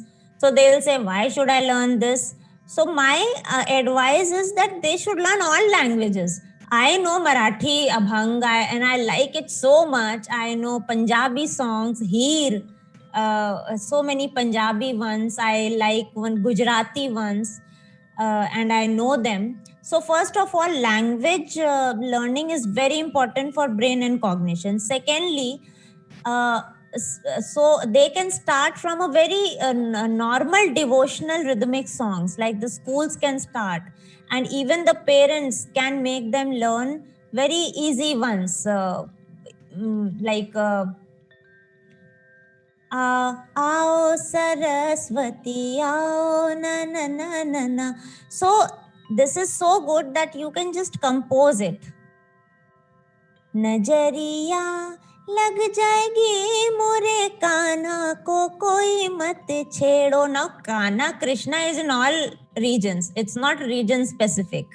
So devotional songs and the deity songs are very, very common, and very easy songs, easy compositions can be taught to the kids, and then the kids may taught to their parents. Like this can be the project that you go and teach your parents, because even the parents don't know these the traditional songs. So as a bhajan, as a rhythmic fast bhajan, this can be implemented, the deity songs can be implemented as a folk songs in the schools as well. The teachers can make the students learn songs from their region, so that way even the teachers will feel so peace of mind and relaxing, because even the teachers are so stressed out, shouting every time, yelling. So for them also, so I normally teach students my UP regional folks, and they take it. Maybe it takes time, because like I said, dictions, accent, it's really difficult to get, but I teach them, and with time they get it. And then they are not even sophisticated like they normally talk in English, so they think very sophisticated, and then they, hello ma'am. So these things actually sometimes it's some percent it gets subsided. So it's very important to teach and have tricks on to teach on the folk music. Yeah, and I think this is also way of we always say that unity into diversity. So I think this is one Yeah, platform where we really exactly. do diversification in music and connect. So coming back to Definitely. our raga of the day, Bhairav. So would like to hear any beautiful song which is popular and our audience must have heard that song. Yeah, Bhairav is a Gambhir Prakriti raga, and therefore you will find, first of all, two kinds of songs, little sad ones and morning ones. So this is a movie song also. Jago Mohan Pyare Jago, Jago Mohan Pyare Jago, Savali Surat Mohe Man Hi Bhave. So this is one song. So Jago Mohan Pyare, as I said, it's a Pratah Kalin Rag. Jago Mohan. So this thing. Then very popular one. मोहे भूल गए सावरिया, भूल गए सावरिया, आवन कह गए अजहुना, आवन कह गए अजहुना, इन्हीं ना मोरे खबरिया, मोहे भूल गए सावरिया. Then there is a song very popular, but it is not in Bhairav. It's a type of Bhairav, which is a rag called Ahir Bhairav. पूछो ना कैसे मैंने रैन बिताई, पूछो ना कैसे मैंने रैन बिताई, एक युग जैसे एक पल बीता, युग बीते नींद न आई, पूछो ना कैसे मैंने रैन बिताई. Now as you see that it is all the songs are also very gambhir, sad, karun ras, and this rag is also very minor.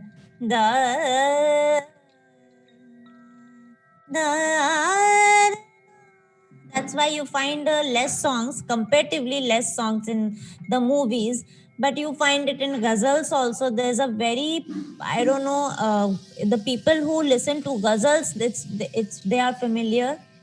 हो दर्द से मेरा दामन भर दे या अल्लाह, फिर चाहे दीवाना कर दे या अल्लाह, हो दर्द से मेरा दामन भर दे या अल्लाह.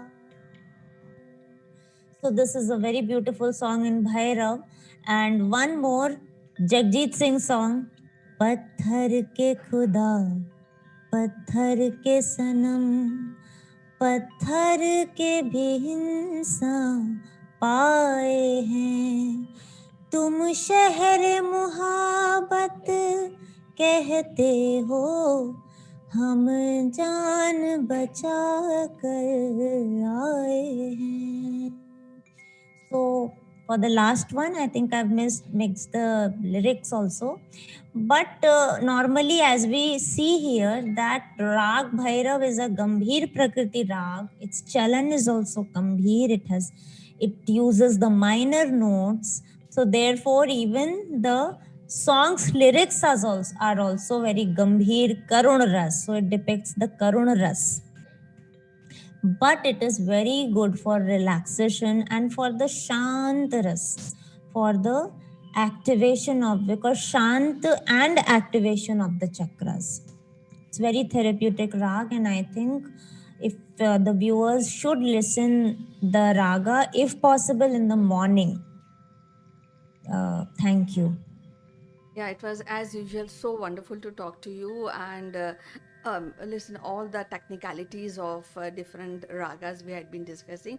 So we'll be meeting again next week and discuss other beautiful rag. Till then, bye bye, and you Thank take you care. so much. We have some unique Akulmek memorabilia which will make you look outstanding. The graphics on these corporate gifts are based on the global best business practices. To become recipient of one of these gifts for free, you have to watch this video till the end and provide your valuable comments. Or you can also share your experiences. The person who makes the best comment would be chosen to become a recipient of these beautiful Akulmak gift, absolutely free, delivered to your doorsteps. The winner would also get a chance to be invited live as a distinguished panelist during our next video. What are you waiting for, friends? Please subscribe Akulmak and smash that like button.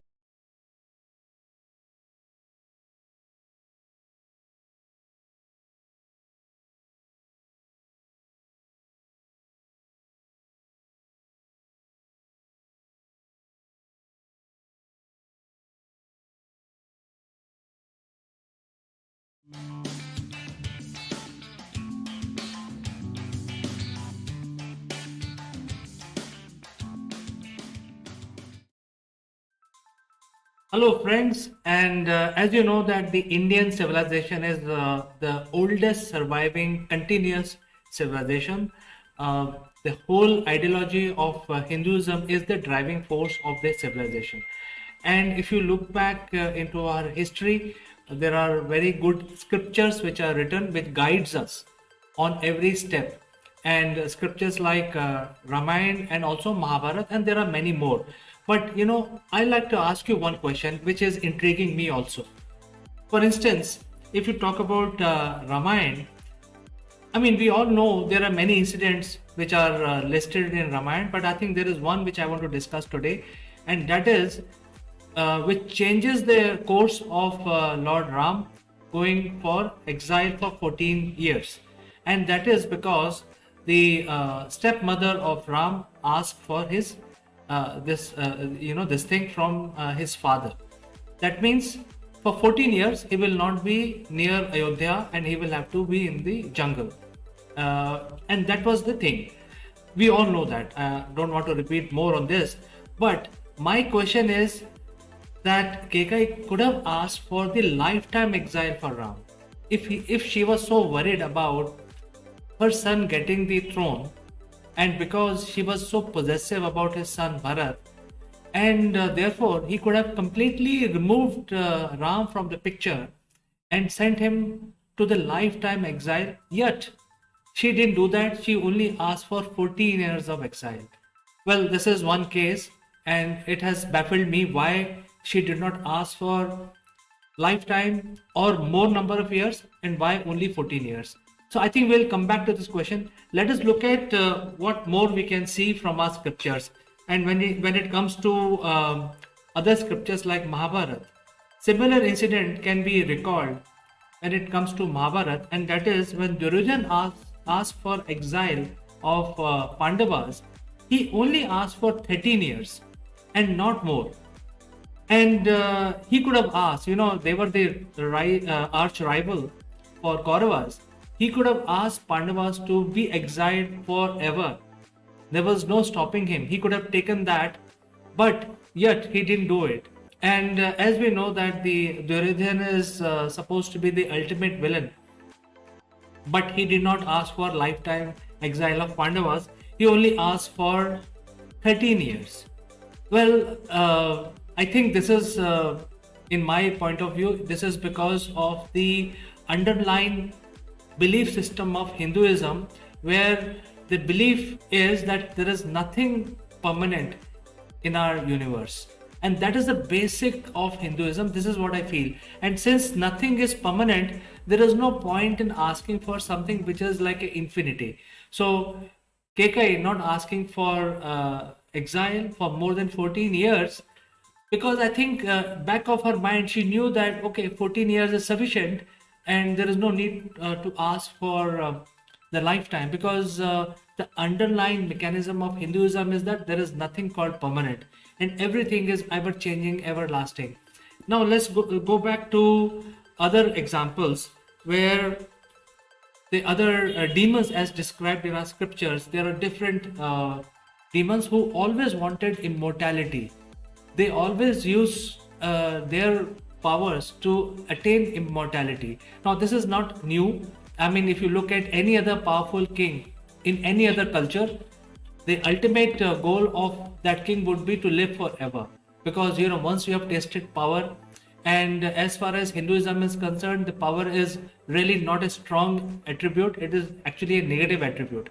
So once you become a very powerful king, or you also become demon king as per the scriptures, then the ultimate desire is to live forever and rule forever, and that is why they wanted immortality.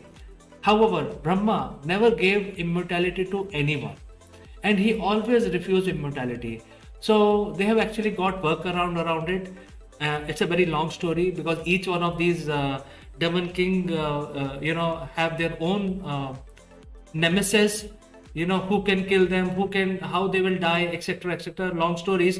But I think the whole point is that even Brahma did not give them something which is going to last forever. This is something which is not permanent, and I think that is the whole the essence of Hinduism. That is a basic underlying essence, that we believe in the Kal Chakra. Kal Chakra is the wheel of time, and the wheel of time is infinite. You cannot compete with the wheel of time. The time will keep moving, you keep moving along with the time, and time is never constant, it is ever changing. So I think that is the belief of the Hinduism, and that is why since this was a belief in the Indian society, it survived for so long, because there were no need for collecting material gains. For 10,000 years, humans living in this part of the world, especially who were following the Hindu belief, there was no need for them, because everything was God, owned by God.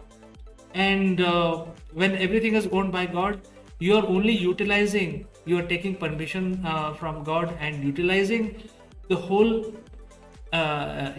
resources which are available for your benefit, for the time your journey starts on earth and ends on earth. So during that time, you're not the owner, you're only using it, and you're taking permission from the God.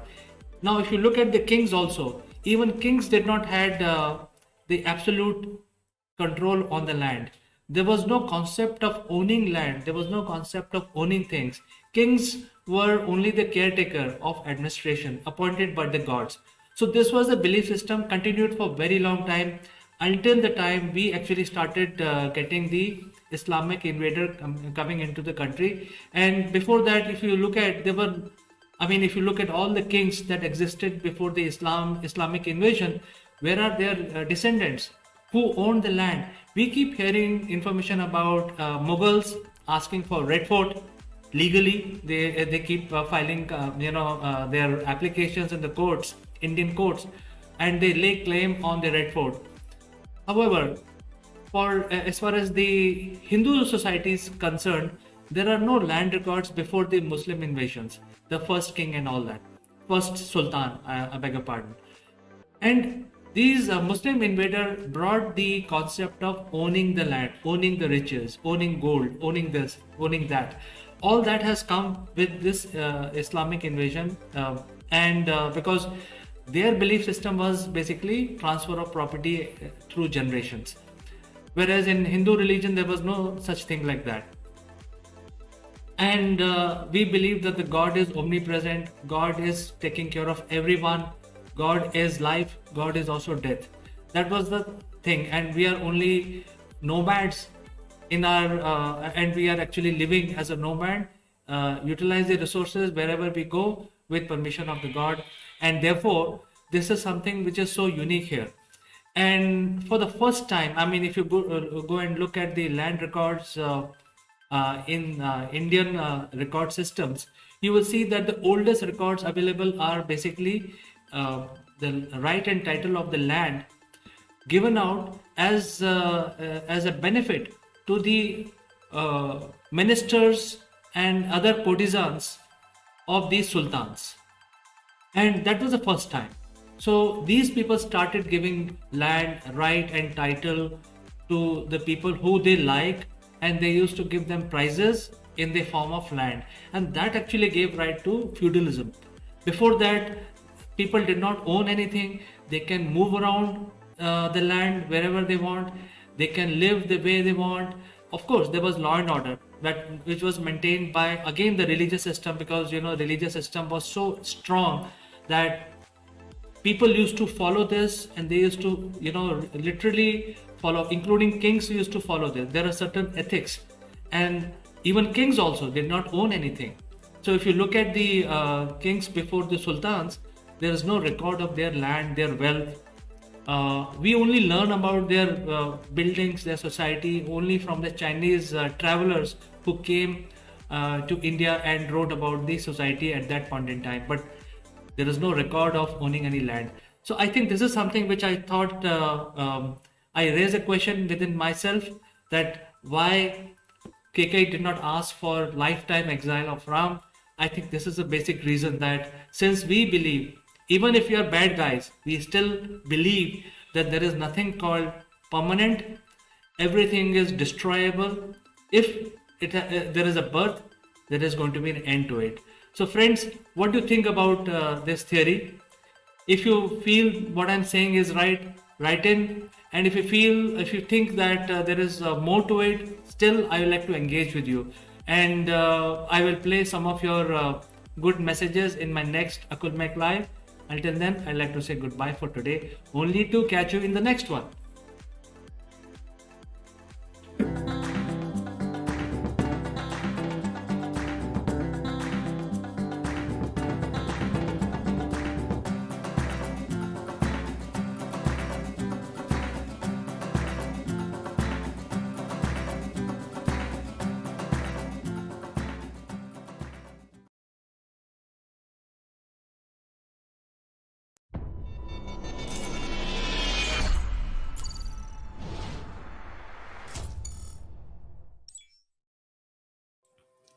Hello, friends. This is Chandrakant from Akulmak Technologies, and I'm in company of very senior professional, a global player who joins us today, Ian Moyes, Chief Revenue Officer of OneUp Sales. He joins us from London, and we will talk about very interesting subject. But before that, let me invite Ian.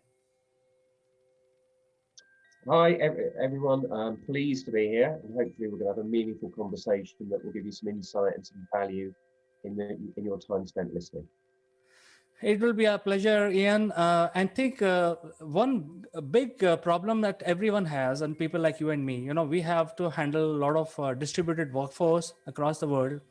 And the challenge that all of us are facing, all the chief executives and all the leaders across the world are facing, that how they manage the workforce, that is one, and how they keep the workforce motivated.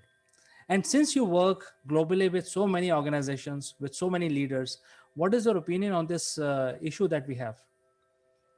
Yeah, sure. And it's a challenge that was thrown on all of us, right? But before COVID, there was a mixed opinion on remote working. So we had many people already doing it, remote working, getting on with it. But often they were in certain roles. So, for example, territorial-based salespeople were often in this game anyway. Nothing's changed. They were remote working. They were out on the road with customers, and they periodically would come to an office. So for those, the role and the behavior type may have been ingrained in them for years.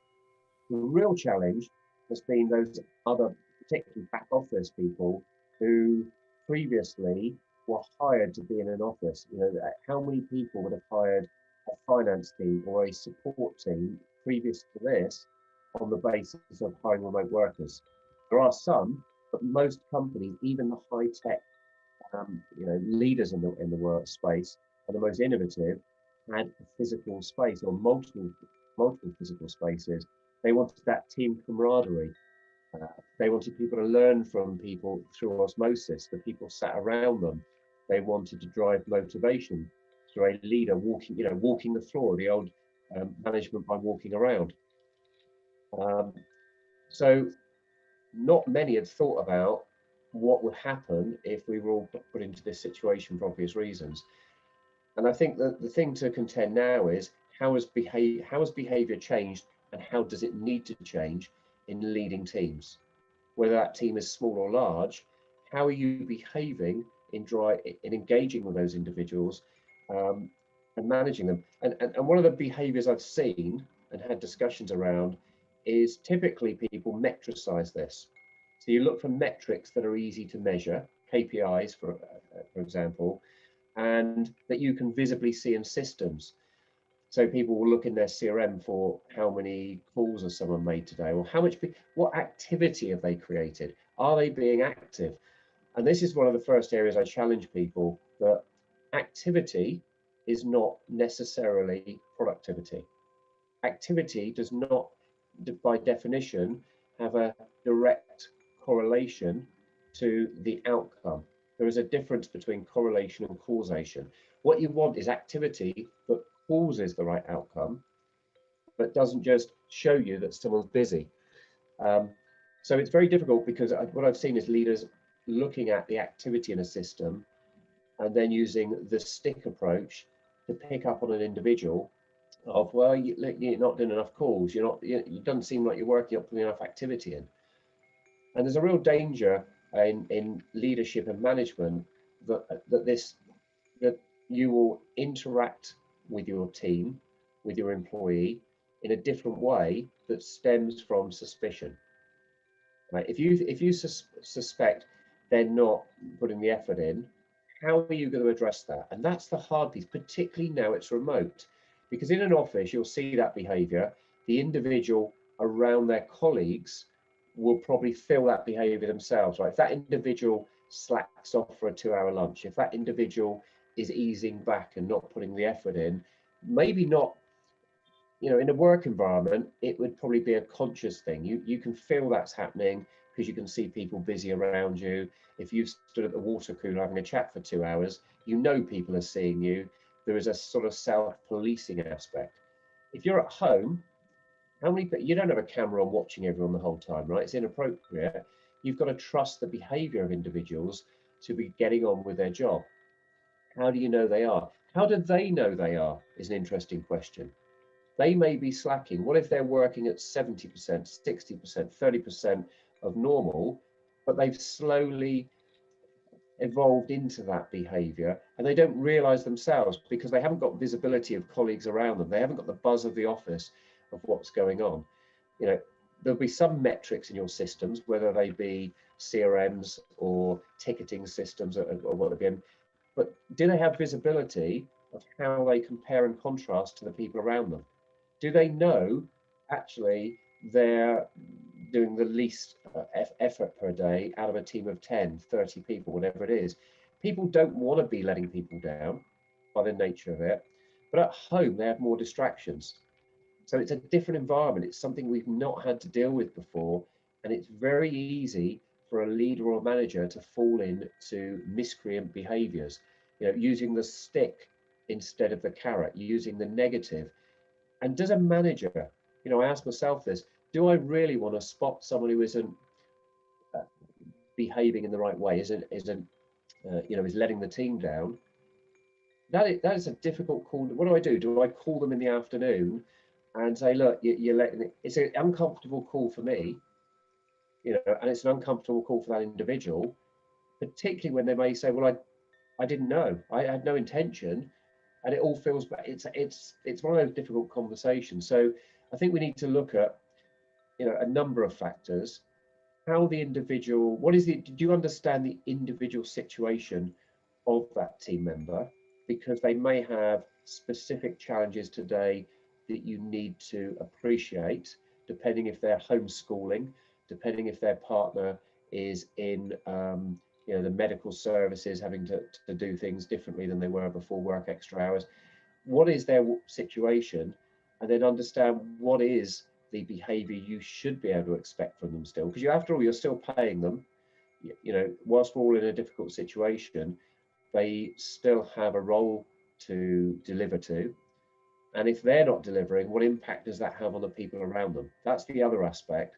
You know, if one person or two people out of a team are being allowed to not perform, does that create extra work for the others? Do the others have visibility or feeling of that? And how does it make them behave? Does it make them feel, well, if they can do it, I can do it?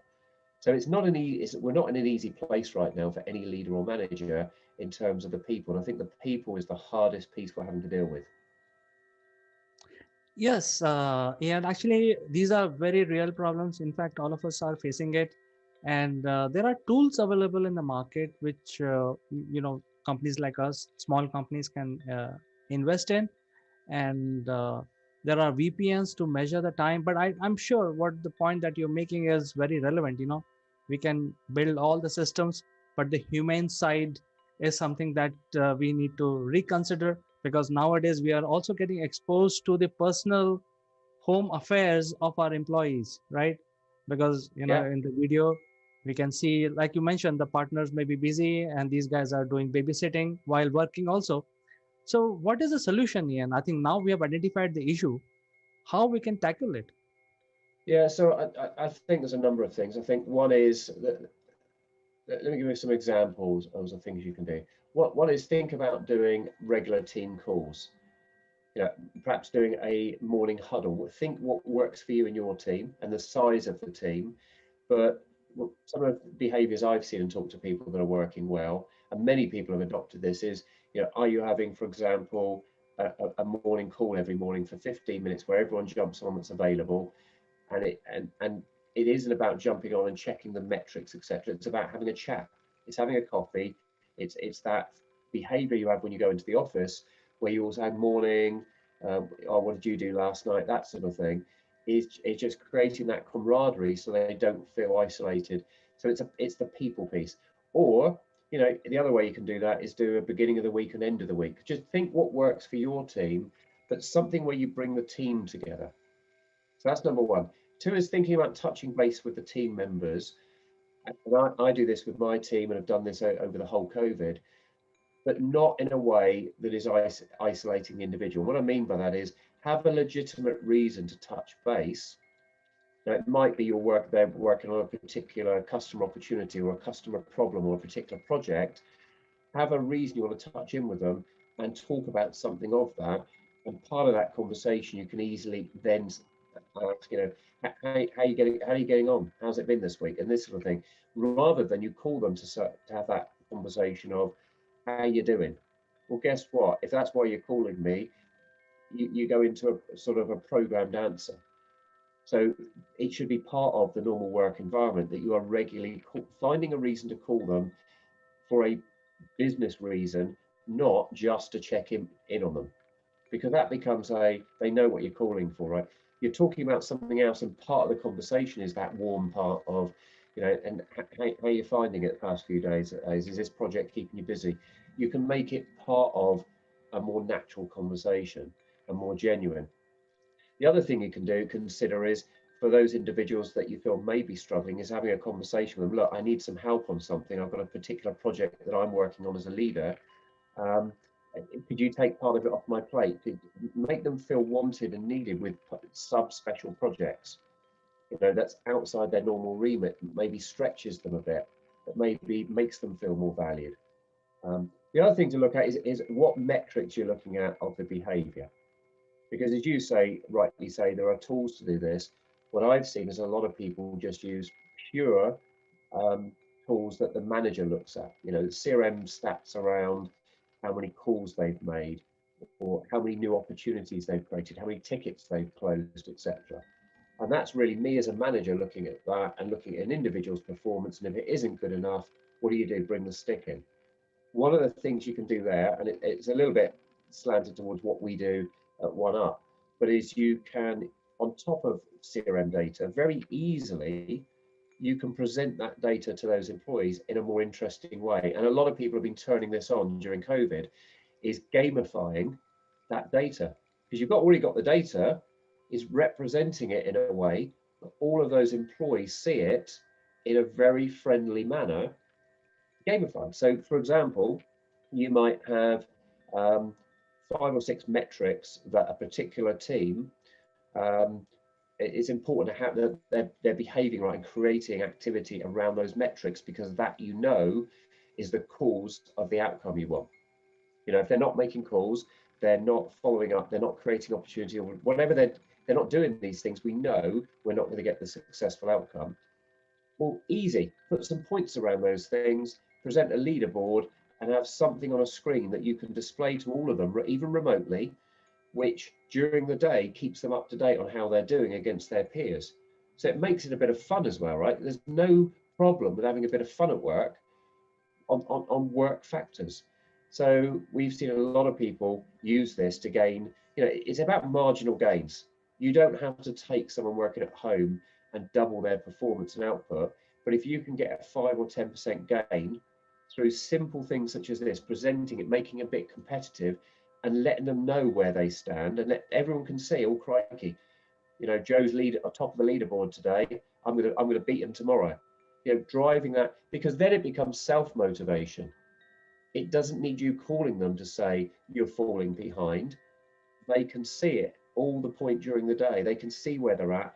My kids are gamified, right? They're doing learning online at the moment, and if they see someone in their class is a bit ahead, they put a bit more effort in and put a few more hours in to do it, rather than me standing over them saying, you need to do another hour of this maths.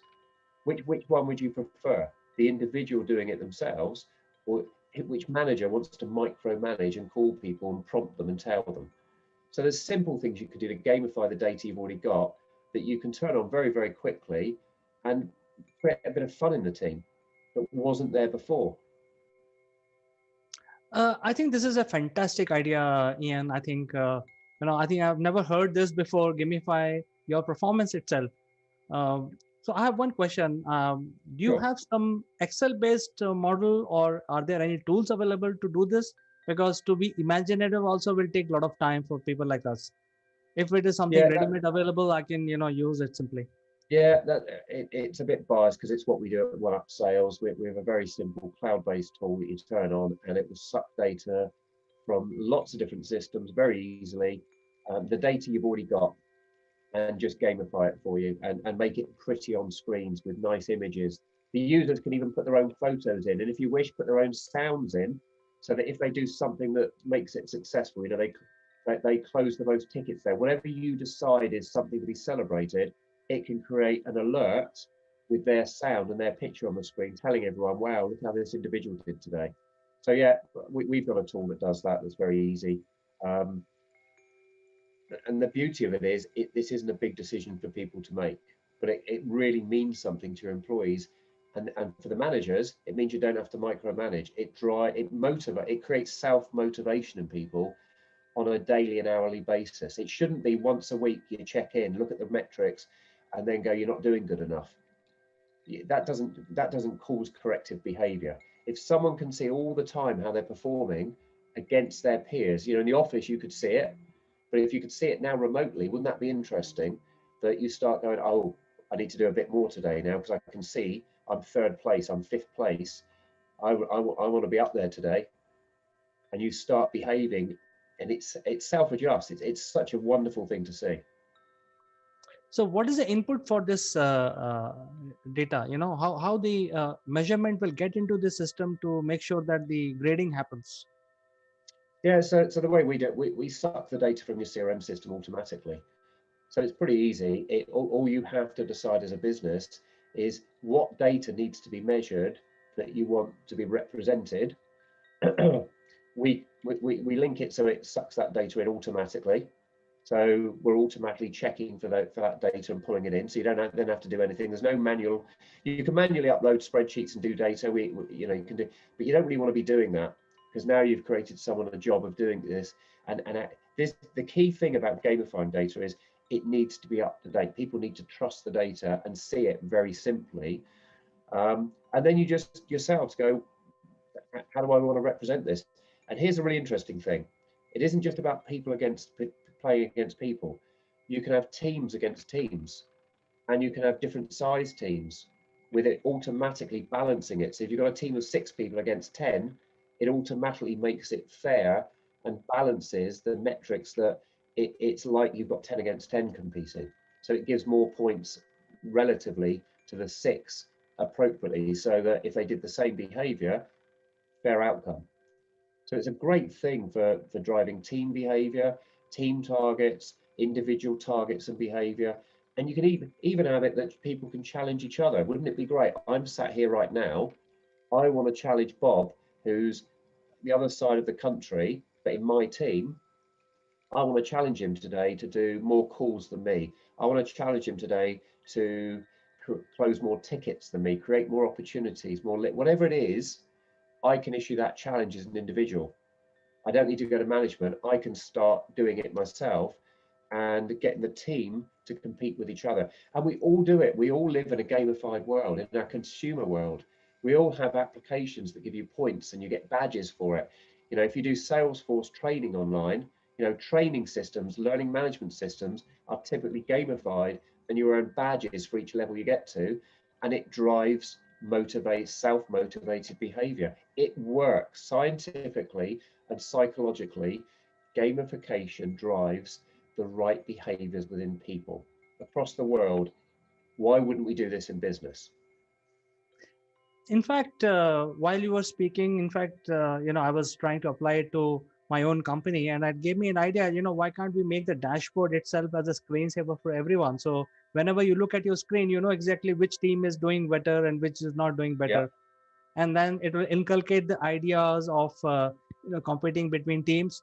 And then if a team leader is prudent, and if he wants to basically compete with another team somewhere in some other city, he will exactly know which is the individual bringing his team score down, and then they will fix that point. So I think it's very interesting. How do we get access to this, Ian? Sure. So by all means, two ways. One is, thank you for giving me that opportunity. One is come to oneupsales.co.uk, or by all means come to me individually at ianmoyse.co.uk. That will take you to my LinkedIn profile, and by all means engage with me personally, whether it be you just want to ask some questions or guidance on this, or you're actually interested in a technology to help facilitate. Amazing. Because so far what we have done is, and we were thinking that we have nailed the problem. I'll tell you exactly what we have done. We have actually migrated all our employees to something called virtual office, and to give more personal time to each other. So like in the real world in 2019, we used to call each other for a cup of coffee. So we still do that, but we actually create a breakout rooms and we bring each other, individual coffees. The other person will bring his coffee, I'll bring my own coffee, and then we have coffee together. So up to that level, we have done that. But I think you're talking about a next level, because you're now talking about using the digital world to automatically propel in the forward direction. So I think it's amazing. It's very, very interesting. Yeah.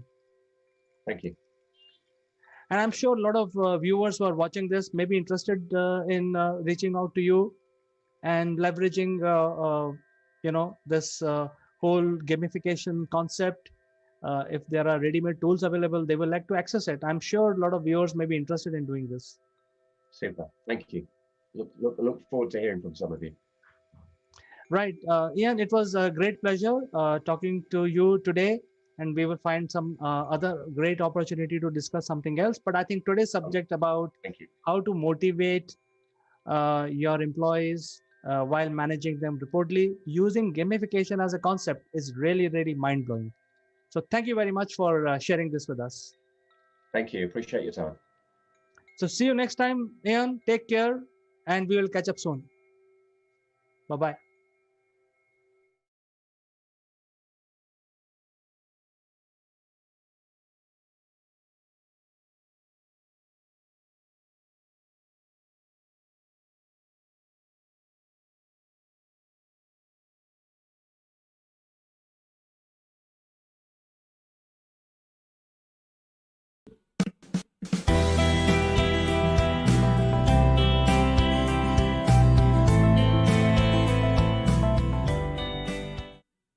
Hello, friends. In fact, in our session today, we want to discuss very chronic subject which is affecting everyone, and that is about restarting our work. We have been in lockdown for almost 18 months, and now people are getting back to work, and there is a lot of discussion about hybrid workforce.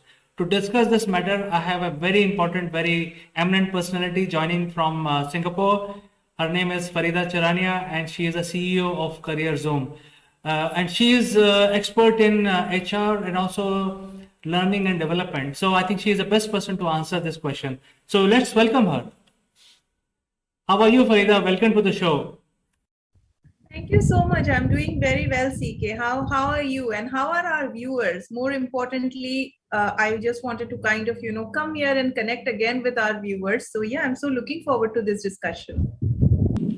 Well, I think this is a very important point that you've raised. The viewers are actually confused, including myself.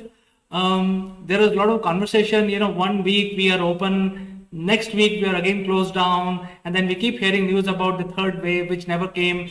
So I think there is a lot of confusion, and the companies have to restart their business in a way that the life normalization should happen. So I think there is a lot of conversation on hybrid. And I think we need clarity. Our viewers would need a lot of clarity. What is your opinion, Farida ji? Okay, so thanks, CK. This is a very important question. And, now more than 18 months into the lockdown or partial lockdown, open, close game, I think it's becoming a serious issue. Because if someone has been in a job for a while, hybrid is fantastic for them. If someone has been working from home, and they are mid-career, it's fantastic because it actually, kind of ties into their personal aspirations. They get time to do things with their family. They are able to kind of, save the travel time, etc. And they have already passed that phase where, mentorship, companionship could be formed in the early stages because they already have that network. The problem is when the young adults who get into the workforce, if they start working remote, initially maybe they kind of find it very exciting because your world is very large. You have opportunities globally, and you are doing what you were meant to do, but you do lose out on interaction, a social life within your workspace, mentorship, and most importantly the opportunity to learn from others.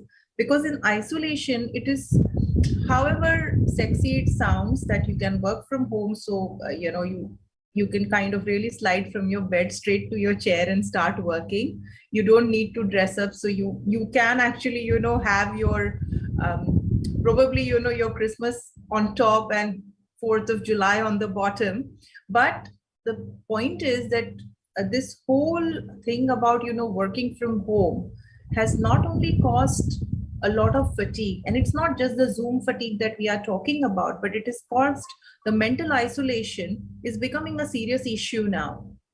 So I think while hybrid is to stay, there is some interaction which is definitely very important.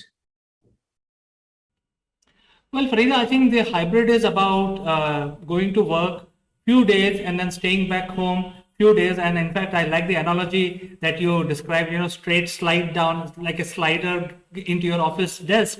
I love it actually. In fact, if we have that technology with us. However, is there an alternative? I mean, hybrid we are talking about is the most ideal condition, but I don't see this ending. Is there an alternative, or is there a need for a new kind of a system? I think there's a whole lot of confusion is there in terms of what people should be preparing to do. And I think you raised a very important point about the youngsters who are just starting the job. They don't know how the office looks like. They don't know how to work. They have no idea. So I think this is something that we need clarity on. What is your opinion, Farida? I think, as you rightly said, hybrid is here to stay, because it's not about reopening and things like that, but it's also that companies probably realize the value that you can release a lot of real estate if it's hybrid. You can have hot desks, people can come into office as and when, unless it's a kind of an organization which needs people to be present. So while all of this is happening, there is this issue where, you know, new joiners, especially because new joiners, if it's specifically if it's their first job, it's never an easy journey. So you know, some good things that have happened during this recent times is that some onboarding processes have been defined very clearly, because it used to be, so you know, there is an anecdote that I would share. A friend of mine told me some time ago that if there is no definition, there is no product. And we as an organization are selling this product for years. So there is no clear definition. In the past, there was no clear definition of how the onboarding. So there is guidance, but there wasn't a definition. There wasn't a system.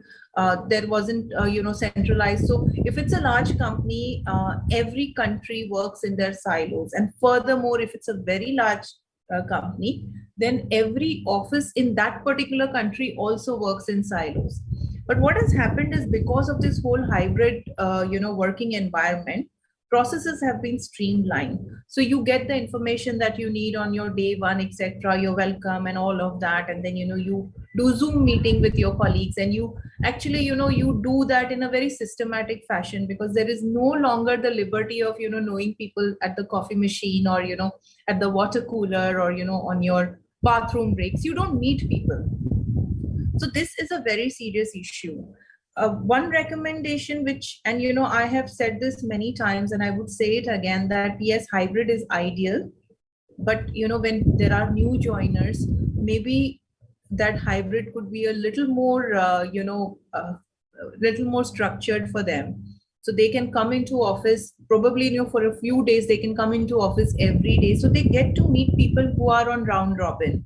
They get to meet with people. They are able to actually at least give a face to the name, because Zoom, you know, any video conferencing is not like meeting in person. It isn't. Initially, honestly, you know, I have traveled so much over the years that I absolutely loved it, that I don't need to travel. My clients are not expecting me to be there, and you know, they are happy to have these online meetings. I'm able to close deals online, etc., etc. But today, you know, I do feel that fatigue myself. So if me being 20 years in the business, if I can feel the fatigue, then somebody who's just started a year or two ago, who's not even had a chance to build those relationships, would experience this a lot more. And also there's this new culture which has come up because of this whole, you know, hybrid working, that you have back-to-back Zoom meetings, which is actually very tiring, because you know, people like us who probably are contributors to most meetings, you cannot switch off your camera and relax. There are people who can do that if they are just participating, but you know, people who have to be an active part of that meeting, they cannot just simply relax and, you know, just switch off their camera. So it's very tiring, because you mentally, you're working. Again, the boundaries of your work time have kind of, you know, because your work time is gone into your personal space, your personal time has creeped into your work time. So you know, you have that 1 hour, you take that lunch break, and that lunch break, you want to get your laundry done, you want to do this, you want to do that. In an office, you don't do that. In an office, you're very focused. So all of this is unfortunately not very ideal. Some people like it, but for someone who just starts working, it is a very, very difficult situation, because you know, it's like I heard this the other day. I was having a meeting with a few interns who work with me, and I heard someone's mother actually calling him in the background that it is lunchtime. Why are you not coming here? And I want you to clear the table before everyone sits down. And she didn't know I was on the call, and I could hear it. So sometimes, you know, it becomes very embarrassing for those people as well. But these are again trivial things. I think the main thing I do worry about the younger generation who's just started working, about their mental health. Because in isolation, it's very difficult to scale, to grow, to, you know, learn more things. Ideal recommendation would be that the hybrid probably is a good way forward, but people who just start working, they should have the flexibility to kind of go into office more often so they can meet everyone. Well, Farida, in fact, thinking about the old times before 2019, when we used to interview people, we used to ask them question, hey, what is your experience? How many people you know? What you can do for me? I think those questions are not relevant in any job interview today, because whether 100 people or 1000 people doesn't matter, because how many people you know on the internet is what matters today. So even if you work with 100 CEOs, it won't matter, it won't bring any value. So I think the whole scenario is changing. Any opinion on this one? I think so. So, I would kind of, share an anecdote, which I love doing. So, a while ago, I actually read this joke where there was a funeral and there were three people at the funeral. And, people were asking each other, but, he's very popular. He has 5,000 friends on Facebook. But so that's the world that we are living in today. Honestly, your Rolodesk is becoming very useless right now, because if you are actually, if you say that many people, it doesn't matter, because if you work for a large organization, let's take this example.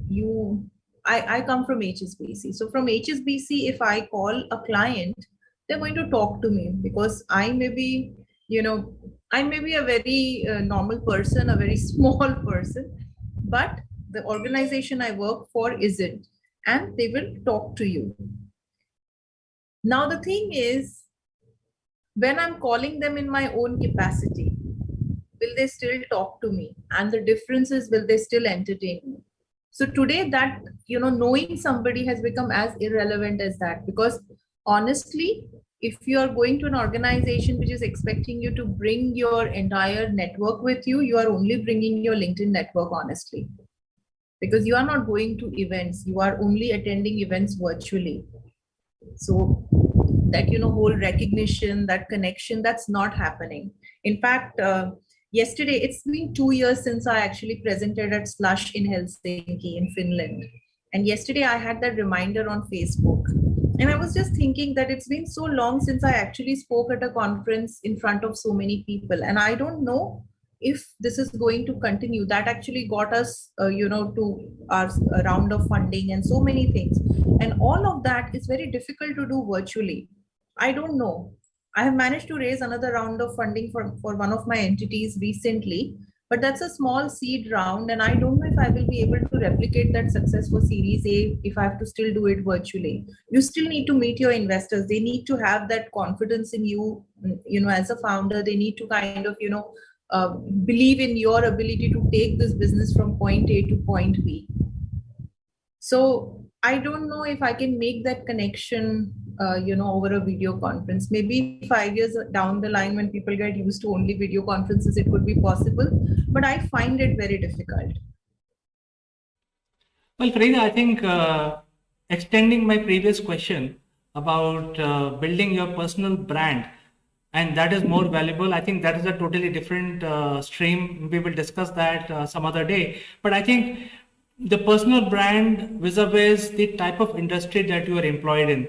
So, for example, when we talk about work from home and virtual office, etc., may be relevant for certain industry, but then there are certain industries who have already invested in capital, and they are stuck with those machineries, and there is no second thought about working from home. I mean, there is no way that industry can work from home. So in that situation, what will happen to those industries who don't have liberty to work from home? I think that is a big segment that we are ignoring, isn't it? Well, I don't think we are ignoring that segment, because, that segment actually is very important, because that is where your manufacturing happens. That's where your logistics take place. So, I mean, a logistics company cannot afford to have workers working from home. So even during lockdown, most of these facilities were working. And as an exception, these workers were in their workplaces. So I don't think we are ignoring them. I just think that this particular question is not relevant to them. This particular worry is not so relevant to them. They have other worries, because, with all of these lockdowns, their capacity to kind of, do more work goes down, their capacity, the demand for their goods probably go down. Logistics is not going down by any stretch of imagination. That's the only one which is kind of, boomed. So if you look at, virtual platforms or logistics, these are businesses which have boomed during this time. So I don't know. And also, I don't think I'm in a position, or I am, educated enough in that area to make a comment. But where I'm coming from is, mostly organizations which work from home is not ideal for a bank also, but no choice, they have to work from home in these, constant lockdown situations. So I'm talking about these workers because a lot of young people join organizations, or rather have joined organizations in the last 1.5 years. They have started on a hybrid model, and eventually, they have only work from home. Like in Singapore, work from home is still default, so you can't go into your offices. So I have not met most of my new joiners. I've just met them virtually. I've interviewed them virtually, I've hired them virtually, and they will finish their internships also virtually, and I don't think I will meet them. So that is the thing, because now people look very different on camera as well. Young people, they kind of do all kind of stuff like putting filters and makeup and everything, and I don't know, if I see them in a mall, I might recognize them. So there is no connection building that is happening. I might not have an opportunity to kind of crack a joke with them because I don't know them well enough, and they might not have the confidence that they can do it with me because they don't know me well enough. And I think that is why we must talk about the mental health issues, because I think the overall development of a human being is happening in a different direction right now. What is your opinion on this one? I think it's a big issue. CK, I have experienced, bereavement within very close circle, and it is a serious issue. So, younger people getting stressed out with this whole pandemic situation and working from home is definitely a big issue. But I do see professionals who are, our peers in our age group. I have seen bereavement there as well. So I know of this one person who was doing very well. He was an MD at one of the big fours. He was staying alone in Singapore, away from home, Swiss, national, and away from home for so long, right? I think he just couldn't take it. He just ended it all. And who actually thinks that a 38-year-old will finish everything, will not have will to fight any longer? So loneliness, lethargy of this whole pandemic, the whole momentum of not really going anywhere, just being on your own gets to people. So mental health is a very big problem. The helplines, in the UK, they've never been so busy. I've worked very closely with someone from NHS for one of my projects in the UK, and they are from the psychiatry department. So they are a consulting psychiatrist in that area. And what I understand is that helpline is constantly busy because a lot of people are calling for help. Good part is there is help available, but not everyone is actually. I think the very young generation, children who are growing up, they might get used to it because they are even schooling in Zoom. So, they are actually doing virtual classes and all of that. So for them, it might be a way of life. But people who are in their 20s, they didn't grow up this way. They didn't grow up in isolation. They grew up with a community. So in the workplace, if they are in isolation, it is a big worry. Yeah, certainly. In fact, there is even a bigger menace which nobody talks about, sort of ignore, is the anxiety. I think that is also there. In fact, there is huge anxiety among people, isn't it? What is your experience, Farida? I think I have never seen so much anxiety in the workplace. Honestly, it might be a very crude statement and it might be a blanket statement, but and that my work is that I speak to people all the time, and people are anxious that I don't know what's going to happen tomorrow. does my boss like me? Does my boss not like me? Am I actually doing my work well? Because I'm not getting any feedback. Because see, as a new joiner, honestly, whether you like it or not, you are on the lowest rung of priorities in a company. Somebody who's running that department doesn't so while what you contribute is important, but for them, they want to focus, because they are also remote, they want to focus on what actually their job really is, what they need to deliver. So they don't have time for fluff, and people are dealing with not just work from home, but they are dealing with children studying from home. Not everyone has large houses, so they are dealing with a lot of things, and nobody is going to sit down and mollycoddle people. I mean, things like mentoring, finding yourself, blah, blah, blah. All of these things are not happening in today's world. So it is a big issue, because anxiety is of not knowing what exactly is in store for you. Are you performing well? Are you being liked by your peers? Do your colleagues actually, kind of, can they make a connection with you? And it's not, but to all our viewers, I would just say one thing, that you are not alone. Even we, after 20 years of being in the industry, we also experience that. Yeah. And I'm sure people who have been in the industry for 40 years also experience that. So it is, you are not alone. All of us have that anxiety. I have the anxiety because I don't know what I'm talking right now. Is my audience actually connecting with me? Are they actually finding it useful? I don't know. Maybe CK has that anxiety that, what, I don't know if Farida is, talking to me for what reason. I don't know if CK really likes me. So all of these anxieties would be much lesser. They would still be there, but it would be much lesser if we were to meet in person, if we had the opportunity to make that connection. So my thing is that maybe I am not an authority on this, and I don't understand mental health as well as I should, because I'm not a trained professional, but I see a lot of people, and I think this whole anxiousness is become part and parcel of being in your work life.